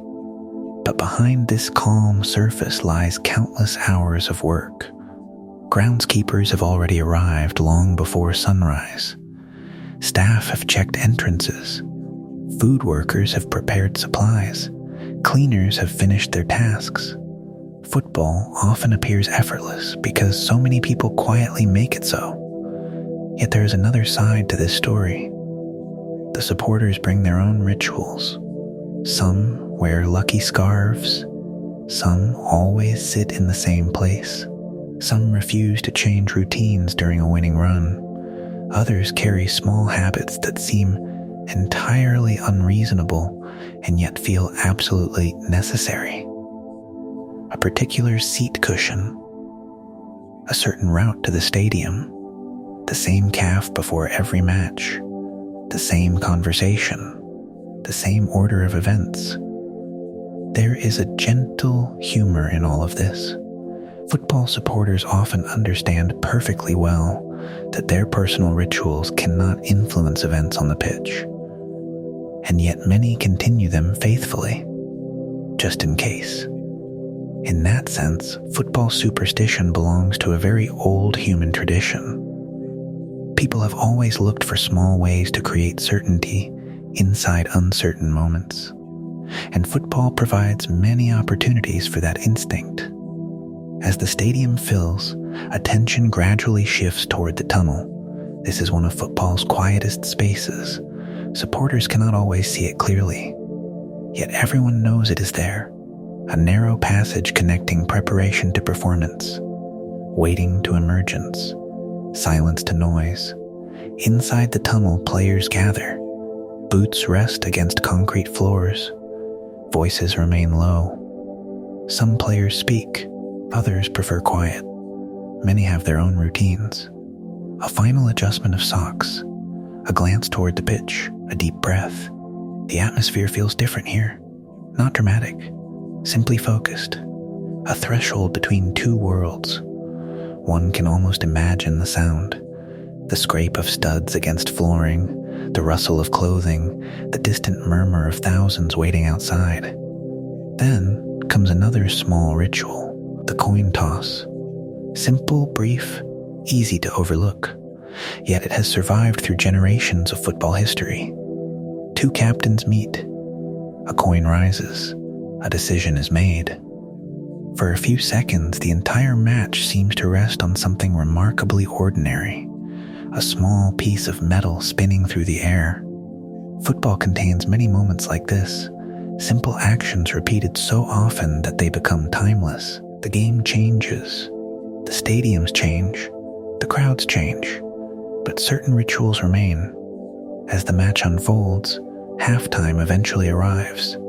Today, supporters often remain in their seats or visit modern concession areas. In earlier decades, another tradition became famous: halftime tea.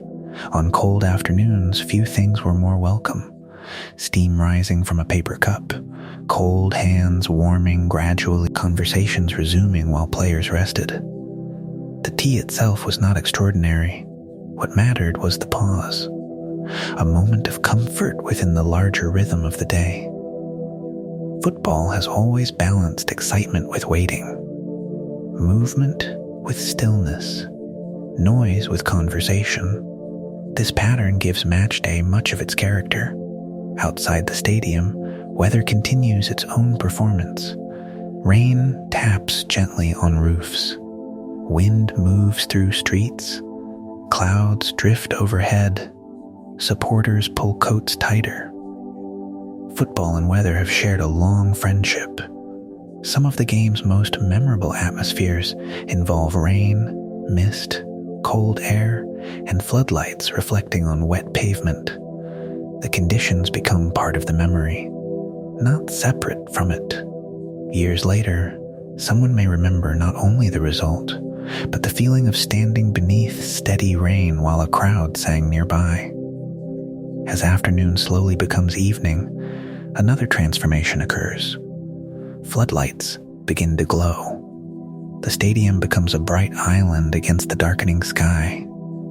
People leaving work can see the lights from distant roads. Children spot them through car windows. Passengers notice them from trains. The stadium announces itself without saying a word. And for many supporters, seeing those lights remains one of football's most comforting sights. A signal that something familiar is about to happen. Something shared. Something remembered. This reminds us that match day is not really a single event. It is a collection of rituals.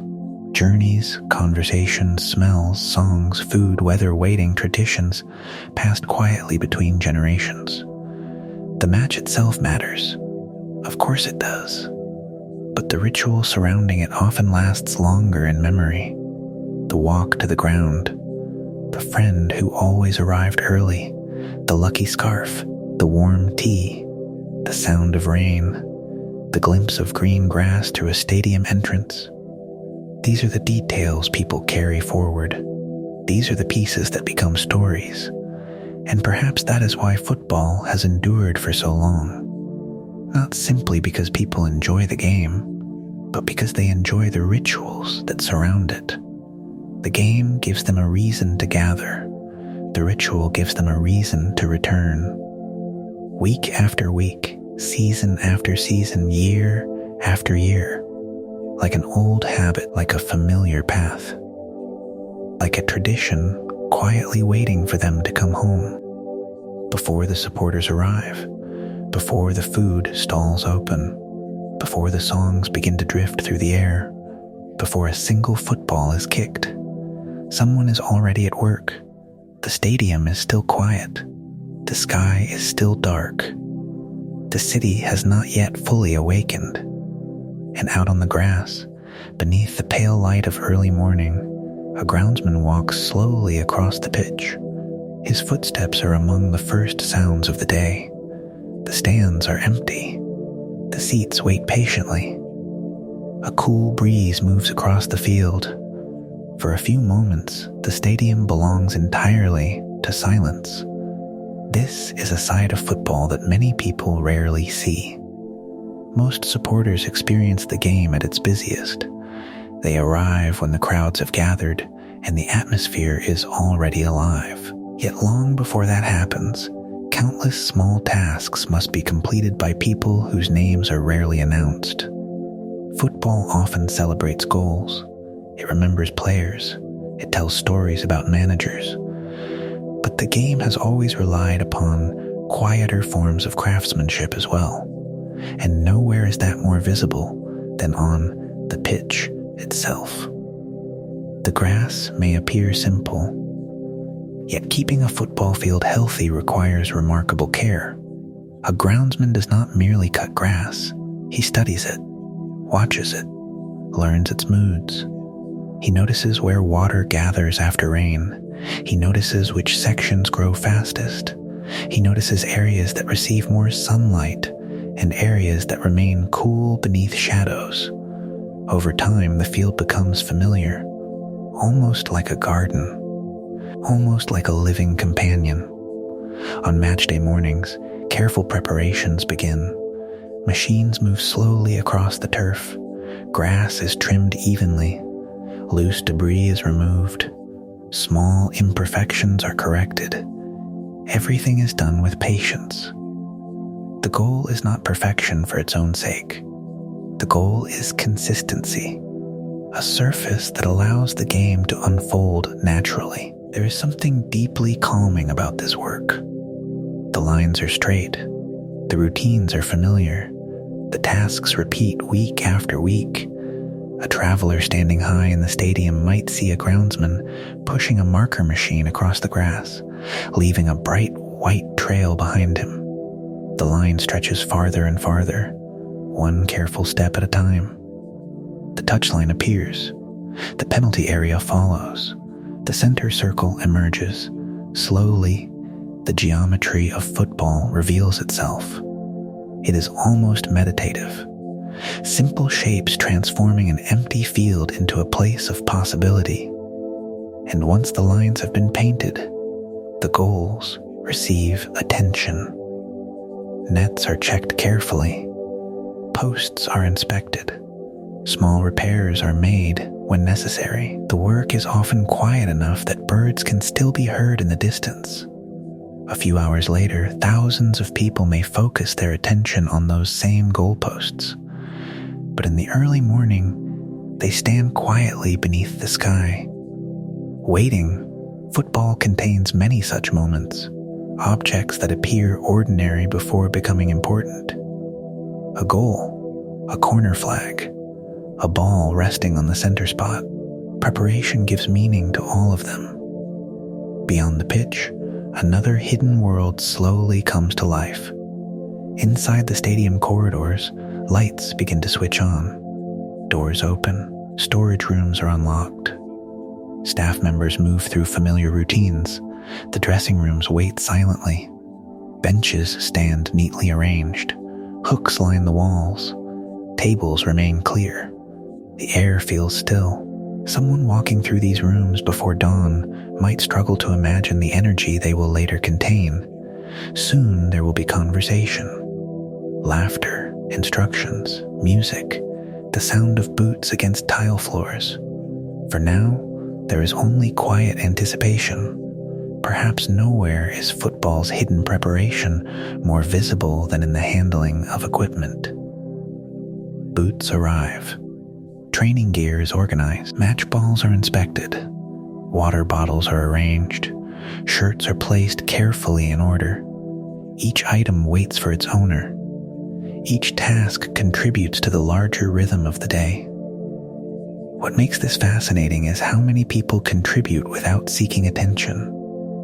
Football depends upon a vast collection of unseen workers: groundskeepers, cleaners, equipment staff, electricians, security teams, laundry workers, caterers, maintenance crews. Many supporters pass through a stadium without ever meeting them. Yet their work shapes every match. This reminds us that football is not built by famous individuals alone. Like many human traditions, it survives through cooperation, thousands of small efforts combining into one shared experience. There is even artistry in some of these hidden roles. Certain groundskeepers became famous among football enthusiasts for the appearance of their pitches. Through careful mowing, they created patterns across the grass. Stripes emerged. Light and dark sections alternated.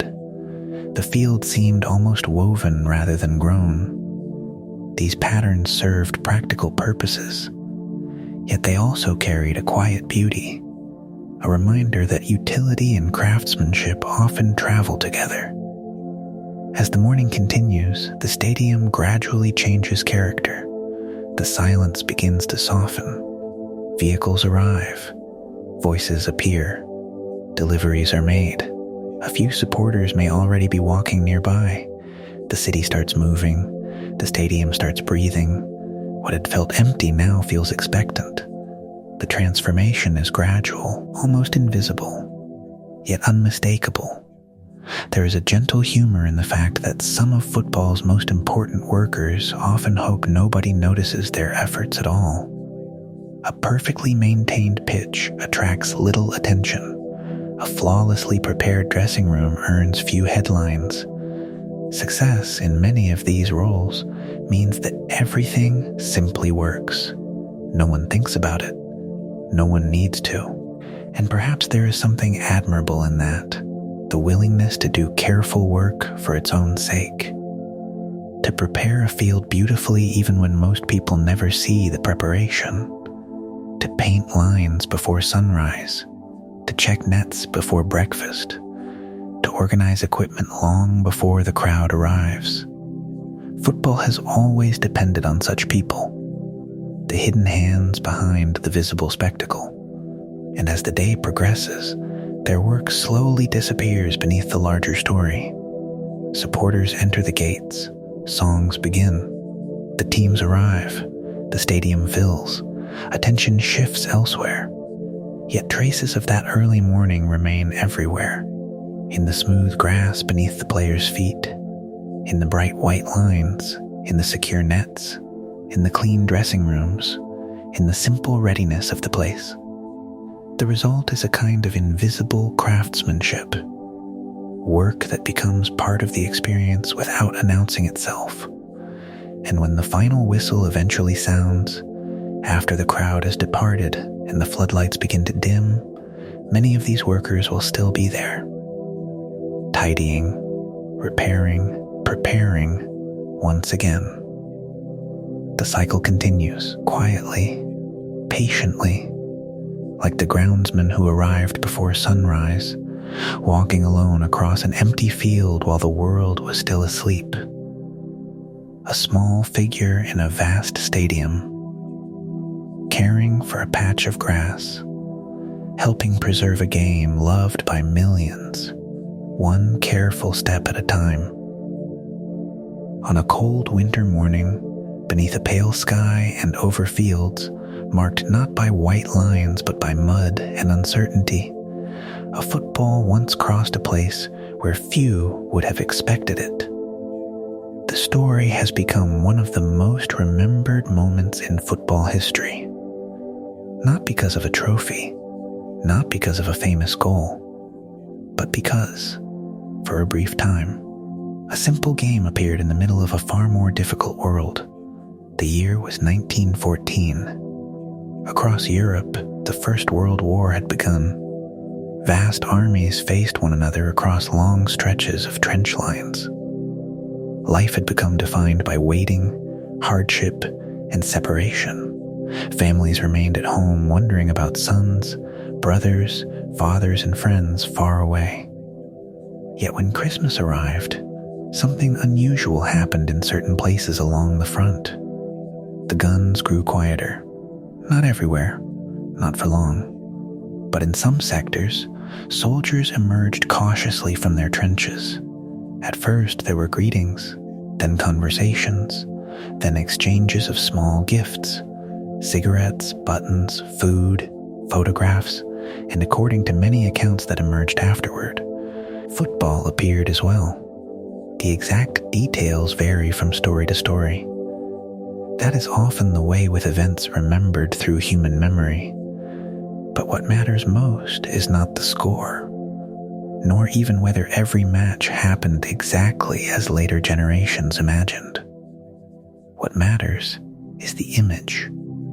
A ball moving across muddy ground, men who had previously known one another only through distance and fear suddenly sharing a familiar game. It is a remarkable image, not because football solved anything. It did not. The war continued. The hardships remained. Yet for a brief moment, ordinary people recognized something familiar in one another. This reminds us of something important about football. Its simplest form requires very little. A ball, a space, people willing to play. The Christmas truce stories endure because they reveal how deeply that simplicity runs. Even in extraordinary circumstances, the game remained recognizable. The same instincts appeared: passing, running, laughing, competing gently. The same small pleasures people had experienced in schoolyards, village greens, factory yards, and city streets. Football carried memories of home, and perhaps that was part of its power. Many soldiers had grown up playing the game long before they wore uniforms. Kicking a ball may have reminded them of familiar fields, local clubs, younger days, and quieter times. The evidence still survives today in letters, diaries, and recollections. These accounts do not describe football as a grand solution. Instead, they describe something smaller and more human. A temporary return to normality. A brief reminder of ordinary life, and sometimes ordinary life can feel very precious indeed. As the years passed, football remained connected to communities facing difficult circumstances. Wars affected clubs, players enlisted, competitions paused. Stadiums found new purposes. Many grounds were used for military training, storage, fundraising events, and other wartime activities. The familiar rhythms of football changed, yet they rarely disappeared entirely. Even during difficult periods, people continued finding ways to play. A patch of open ground could become a football field. A group of children could organize a match. A military camp might host a game during spare hours. The sport adapted. Quietly, persistently. That persistence is one reason football spread so widely across the 20th century. The game proved remarkably resilient. It could survive luxury and simplicity alike. It could be played in grand stadiums or on rough fields. It could appear in wealthy cities or small towns.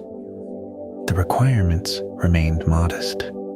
And because they remained modest, football often endured when many other activities became difficult. When wars finally ended, another chapter began. Across Europe and elsewhere, communities faced the long task of rebuilding. Buildings required repair, roads needed reconstruction, families adjusted to new realities. Entire towns sought ways to regain familiar rhythms. Football became part of that process. Not because it erased hardship, it could not do that, but because it offered gathering places. People could meet again, talk again, cheer again, share space again. The return of football often symbolized the return of ordinary life.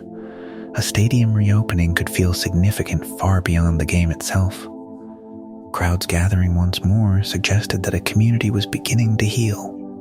One can almost picture those early post-war afternoons.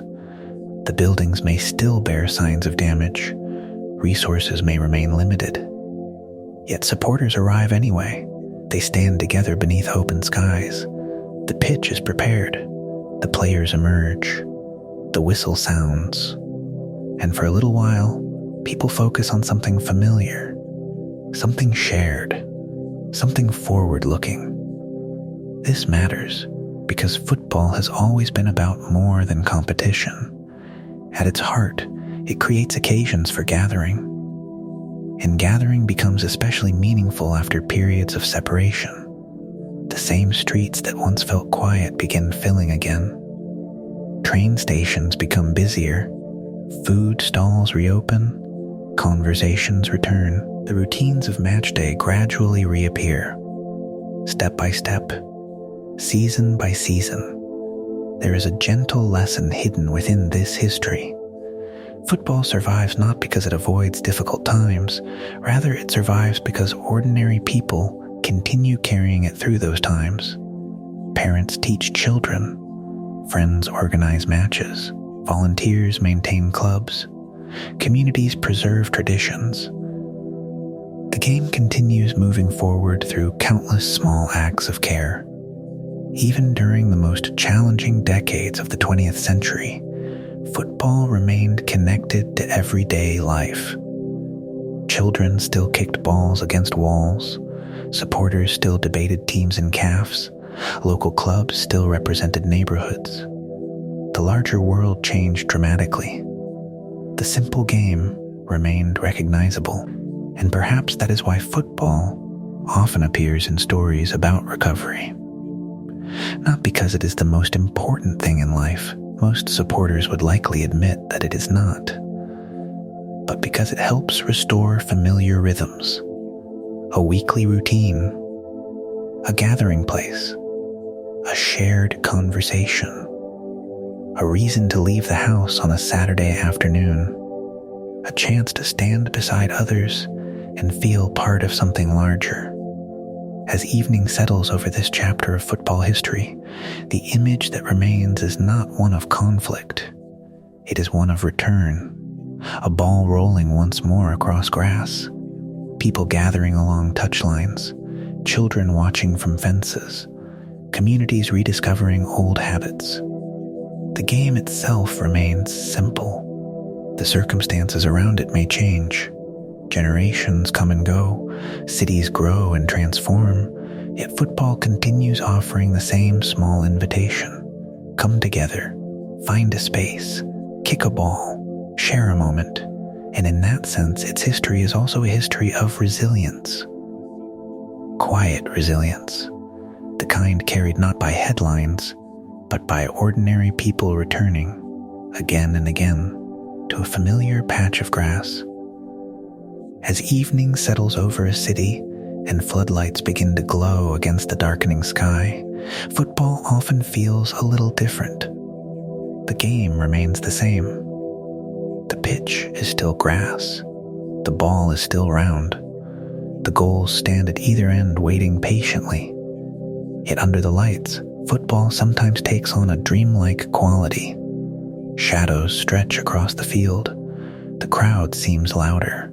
The air feels cooler, and somewhere within that atmosphere, stories emerge that seem almost too unlikely to be true. Football has always loved such stories, not because they happen often, but because they happen just often enough. Among the most remarkable of these modern fairy tales is the story of Leicester City. For much of their history, Leicester were a respected club, but not one usually expected to stand above the wealthiest and most powerful teams in England. They belonged to a city in the English Midlands, a place of markets, factories, parks, and ordinary lives. Supporters followed the club faithfully, season after season, year after year. Sometimes the team succeeded, sometimes it struggled. Such experiences are familiar to football supporters everywhere. Most clubs spend far more time hoping than celebrating. Yet that hope remains, and hope is often where fairy tales begin. In the middle of the second decade of the 21st century, Leicester entered a season with modest expectations. Few observers predicted greatness. Many simply hoped the club would compete respectably. The expectations were ordinary. The outcome was not. As the season unfolded, Leicester continued winning matches.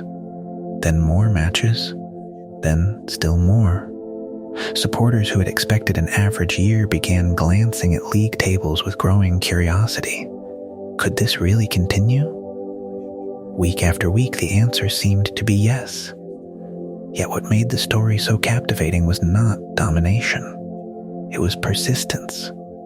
Leicester did not appear unstoppable. They appeared determined. Organized, united, the team carried an underdog quality that people naturally understood. Football supporters around the world recognized something familiar in them. A club attempting something difficult. A group of players exceeding expectations. A city beginning to dream. As the months passed, the possibility grew larger. Newspapers wrote about it. Commentators discussed it. Supporters began calculating scenarios. Still, many remained cautious. Football has a habit of surprising people. Dreams sometimes fade before they reach completion. Yet this one continued. And when Leicester eventually secured the championship, the reaction stretched far beyond their own city. People who had never visited Leicester celebrated the achievement, not because they suddenly became supporters, but because they appreciated the story. It reminded them that football still left room for possibility. This matters because modern football can sometimes appear predictable. Large clubs possess great resources. Success often follows familiar paths. Yet every so often, a different story appears. A reminder that uncertainty remains part of the game. And uncertainty keeps hope alive. If Leicester represents one kind of modern fairy tale, then European football nights represent another. Across the continent, generations of supporters have experienced a particular feeling that arrives just before a major evening match. The city grows darker. The stadium grows brighter. Thousands of people move through streets toward a common destination. Scarves appear. Songs emerge. The anticipation feels almost tangible. A traveler approaching a stadium on one of these evenings might first notice the lights, then the sound, then the crowd. The atmosphere develops gradually, like music building toward a familiar refrain, and at the center of it all stands the pitch. Waiting. There is a reason football under floodlights occupies such a special place in memory. The darkness surrounding the stadium creates a sense of focus. Everything beyond the ground seems to fade away. The bright green rectangle becomes a world unto itself.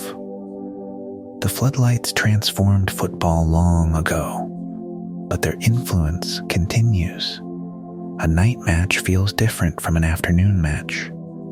Not necessarily better, simply different, more enclosed, more intimate, more dreamlike. Rain often enhances the feeling. Droplets catch the light, the grass shines, the ball leaves brief trails of moisture as it moves.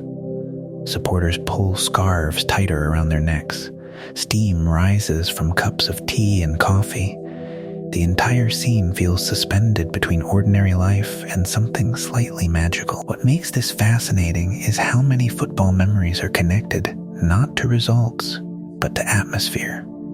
People remember where they stood, who stood beside them, what the weather was like, what song the crowd sang before kickoff. The details surrounding the match often survive longer than the statistics. In that sense, football fairy tales are not only about victory, they are about experience, the memory of believing, the memory of gathering, the memory of sharing an unlikely journey with thousands of strangers. There is also something timeless about the underdog story itself. Long before modern stadiums existed, people enjoyed tales of unexpected success. Villages celebrated unlikely victories. Communities admired persistence. Human beings have always been drawn toward stories where determination challenges expectation. Football simply provides a modern stage for an ancient narrative. And perhaps that explains why certain seasons remain memorable for decades. Not because they produced perfect football, but because they produced meaningful stories. Stories that people tell one another years later. Stories passed down almost like folklore. A parent explaining a remarkable season to a child. An older supporter smiling at the memory of an unforgettable night. A city remembering a time when possibility felt unusually close. As football has grown larger, faster, and more global, these fairy tales have become even more valuable. They remind people of something essential. The game remains uncertain. The ball does not always travel where logic expects. The strongest team does not always prevail. The future remains unwritten. And so the floodlights continue to shine over stadiums across the world. Supporters continue gathering beneath them. Songs continue rising into the evening air. Children continue dreaming impossible dreams. Some of those dreams will fade, most will. But every so often, one becomes reality. And when it does, football gains another story, another memory, another modern fairy tale carried forward into the years ahead, a reminder that even in the modern age, with all its technology, analysis, and prediction, the old game still leaves room for wonder. As our journey through the history of football begins to draw toward its final chapters, it is worth leaving the great stadiums behind for a little while. Let the floodlights fade into the distance. Let the crowds grow quieter. Let the songs drift away into the evening air. And return instead to something smaller. A narrow street, a sandy beach, a patch of open ground, a ball. For all the famous tournaments, celebrated players, and grand stadiums that have appeared throughout this story, football has always possessed another home. Its simplest home. The places where no tickets are required, where no referee is needed, where nobody keeps official records, where the game belongs entirely to the people playing it. On a warm evening in a city neighborhood, a ball rolls between parked cars. The pavement becomes a pitch. A wall becomes a goal. A backpack placed on the ground becomes another goal. The rules are agreed upon in seconds. Or perhaps not agreed upon at all. Street football has always operated with a certain flexibility. If the ball hits a lamp post, perhaps play continues. If it bounces off a wall, perhaps that is allowed. If a passing bicycle interrupts the match, everyone simply pauses and then resumes. The game adapts. It always has. This reminds us of something important. Football existed long before official rulebooks reached every corner of the world. People have always been remarkably skilled at inventing games with whatever space they happen to possess. A quiet alley, a courtyard, an empty lot, a village square. The ball arrives first, the rest follows naturally. Throughout the 20th century, countless future footballers first encountered the game in these informal spaces, not in professional academies, not beneath floodlights, but on rough ground shared with friends. The conditions were rarely perfect. The surfaces might be uneven. The goals might be imaginary. The ball might be worn and patched many times over. Yet creativity often flourished there. Without strict instruction, players experimented. They learned balance, improvisation, control, the ability to adapt. A narrow street encouraged quick thinking.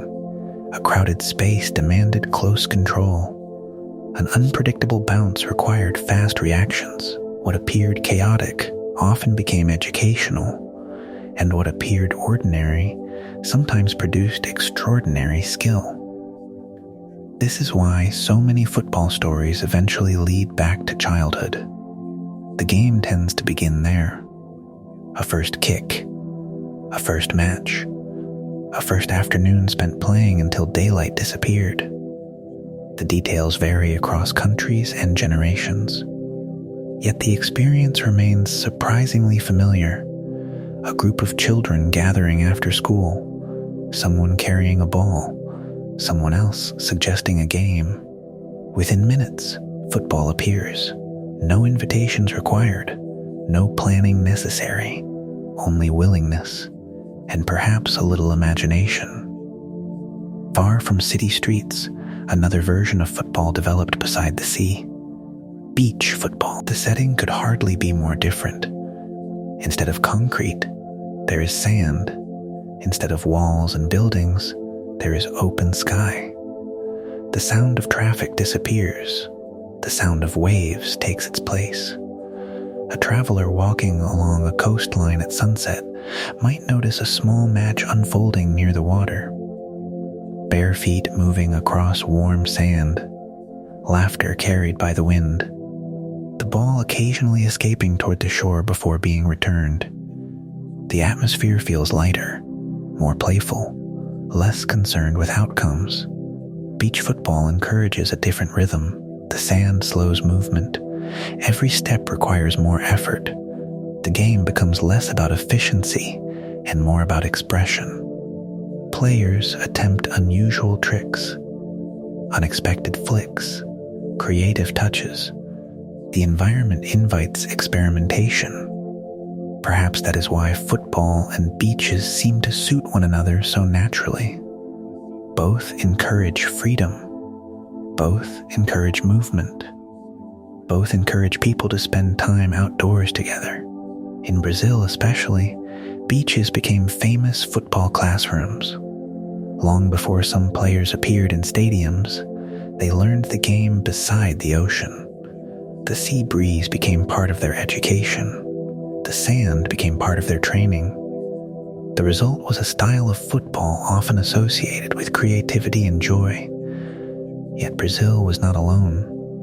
Across the world, beaches became informal football grounds wherever space and opportunity allowed. The exact location mattered less than the activity itself. People gathered. A ball appeared. The game began. Over time, football's greatest stages and simplest stages continued existing side by side.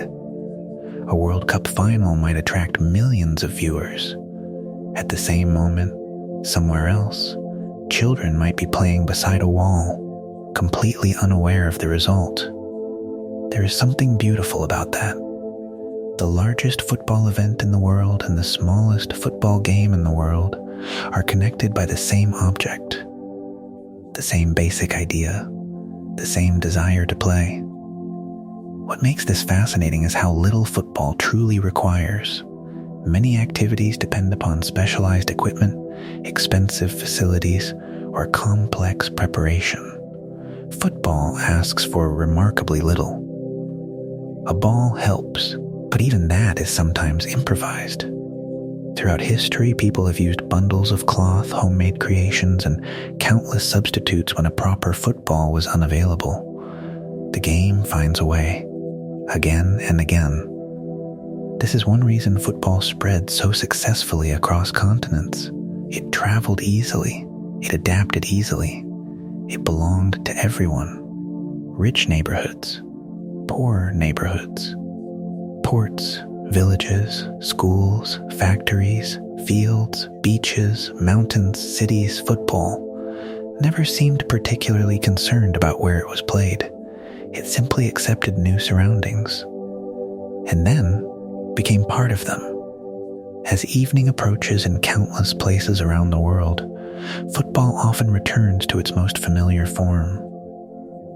Children gathering after the day's work is done. Parents watching from nearby benches. Friends calling to one another. The ball moving back and forth through fading light. There are no commentators, no television cameras, no trophies waiting to be lifted. Only play, only movement, only enjoyment. A child attempts a skill learned from watching older players. Another invents something entirely new. Someone scores. Someone argues briefly, everyone laughs. The game continues. The result is quickly forgotten. The memory remains.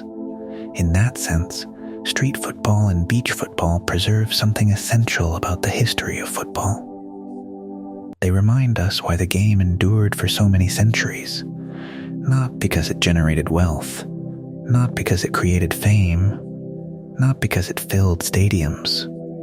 Those things came later. Football survived because people enjoyed it. The pleasure of kicking a ball, the satisfaction of making a pass, the joy of spending time together, the simple challenge of turning empty space into a playground. And perhaps, after everything we have explored throughout this long journey, from ancient courtyards in China to medieval villages, from Victorian railways to World Cup ships, from legendary players to singing crowds, the most important image is also the simplest. A quiet evening, a ball bouncing gently across a street, children chasing after it, the sky slowly turning gold as the sun begins to disappear. No audience, no history books, no headlines, only the game itself. Still alive, still simple, still waiting for the next kick. And now, our long journey through the history of football is coming gently to an end. For a little while tonight, we have wandered across centuries and continents, following a game that began in simple places and somehow found its way into the lives of billions. We have stood in ancient courtyards where early ball games were played beneath open skies. We have walked along muddy medieval roads where entire villages gathered around a rolling ball. We have listened to the distant sounds of Victorian factories and followed workers through crowded streets towards Saturday afternoon matches. We have boarded steam trains carrying supporters across the countryside. We have crossed oceans aboard ships bound for the first World Cup. We have sat among crowds beneath towering stadiums and listened to songs rise into the evening air, and through it all, one simple idea remained remarkably unchanged. People gathering together to play, or to watch, or simply to belong. The history of football is often told through trophies, championships, and famous names. Those things matter, of course. They are part of the story. Yet tonight, perhaps a different version of football has appeared. A quieter version. A human version. A game made not only by stars and stadiums, but by children, workers, travelers, supporters, groundskeepers, families, and friends. Again and again, we found ourselves returning to ordinary people. A young player kicking a ball through a narrow street, a supporter carrying a scarf through winter rain, a family gathered around a radio listening to a distant commentary, a groundsman painting white lines before sunrise, a child waiting for kickoff beside a parent. These are not always the moments that appear in official records, yet they may be the moments that explain football best. Because football has never existed only on the pitch. It lives in memory. It lives in routine. It lives in places. The evidence of its journey still survives today. In old stadiums standing beside modern cities. In songs passed from one generation to the next. In club colors carried through decades. In worn scarves folded carefully inside drawers. In photographs tucked inside family albums, in stories repeated so often that they begin to feel timeless. The game changes. The world changes. Yet much of this survives. That is one of the most remarkable things about football. A person from another century might be astonished by modern stadiums, television broadcasts, and global tournaments. Yet if given a ball and a patch of grass, they would immediately understand what to do. The essential idea remains, and perhaps it always will. Now the stadium lights begin to dim, the songs grow quieter, the crowds slowly drift toward home. The trains depart, the gates close, the last footsteps echo through empty concourses. The pitch remains behind, silent once again. Somewhere, a forgotten program rests beneath a seat. A scarf hangs loosely around someone's neck as they walk through cool evening air. A groundskeeper prepares for tomorrow. The city settles. Far beyond the famous stadiums, football returns to its oldest form. A simple game in an ordinary place. Perhaps on a beach where the final traces of sunlight rest upon the waves. Perhaps in a village field where the grass moves gently in the wind. Perhaps in a narrow street where children have placed 2 bags on the ground to serve as goalposts. The scene would feel familiar in almost any country. The details change, the language changes, the surroundings change, yet the game remains recognizable. A ball, a space, people. For thousands of years, human beings have found joy in that simple combination, and long after the final whistle of any particular match has faded, that simple truth endures. So as our journey comes to a close, let the old worlds we visited tonight drift softly into the distance. Let the ancient courtyards grow quiet. Let the medieval villages rest beneath the evening sky. Let the steam trains disappear into the mist. Let the great ocean liners continue slowly across dark water. Let the radios fall silent. Let the floodlights dim. Let the crowds fade into memory.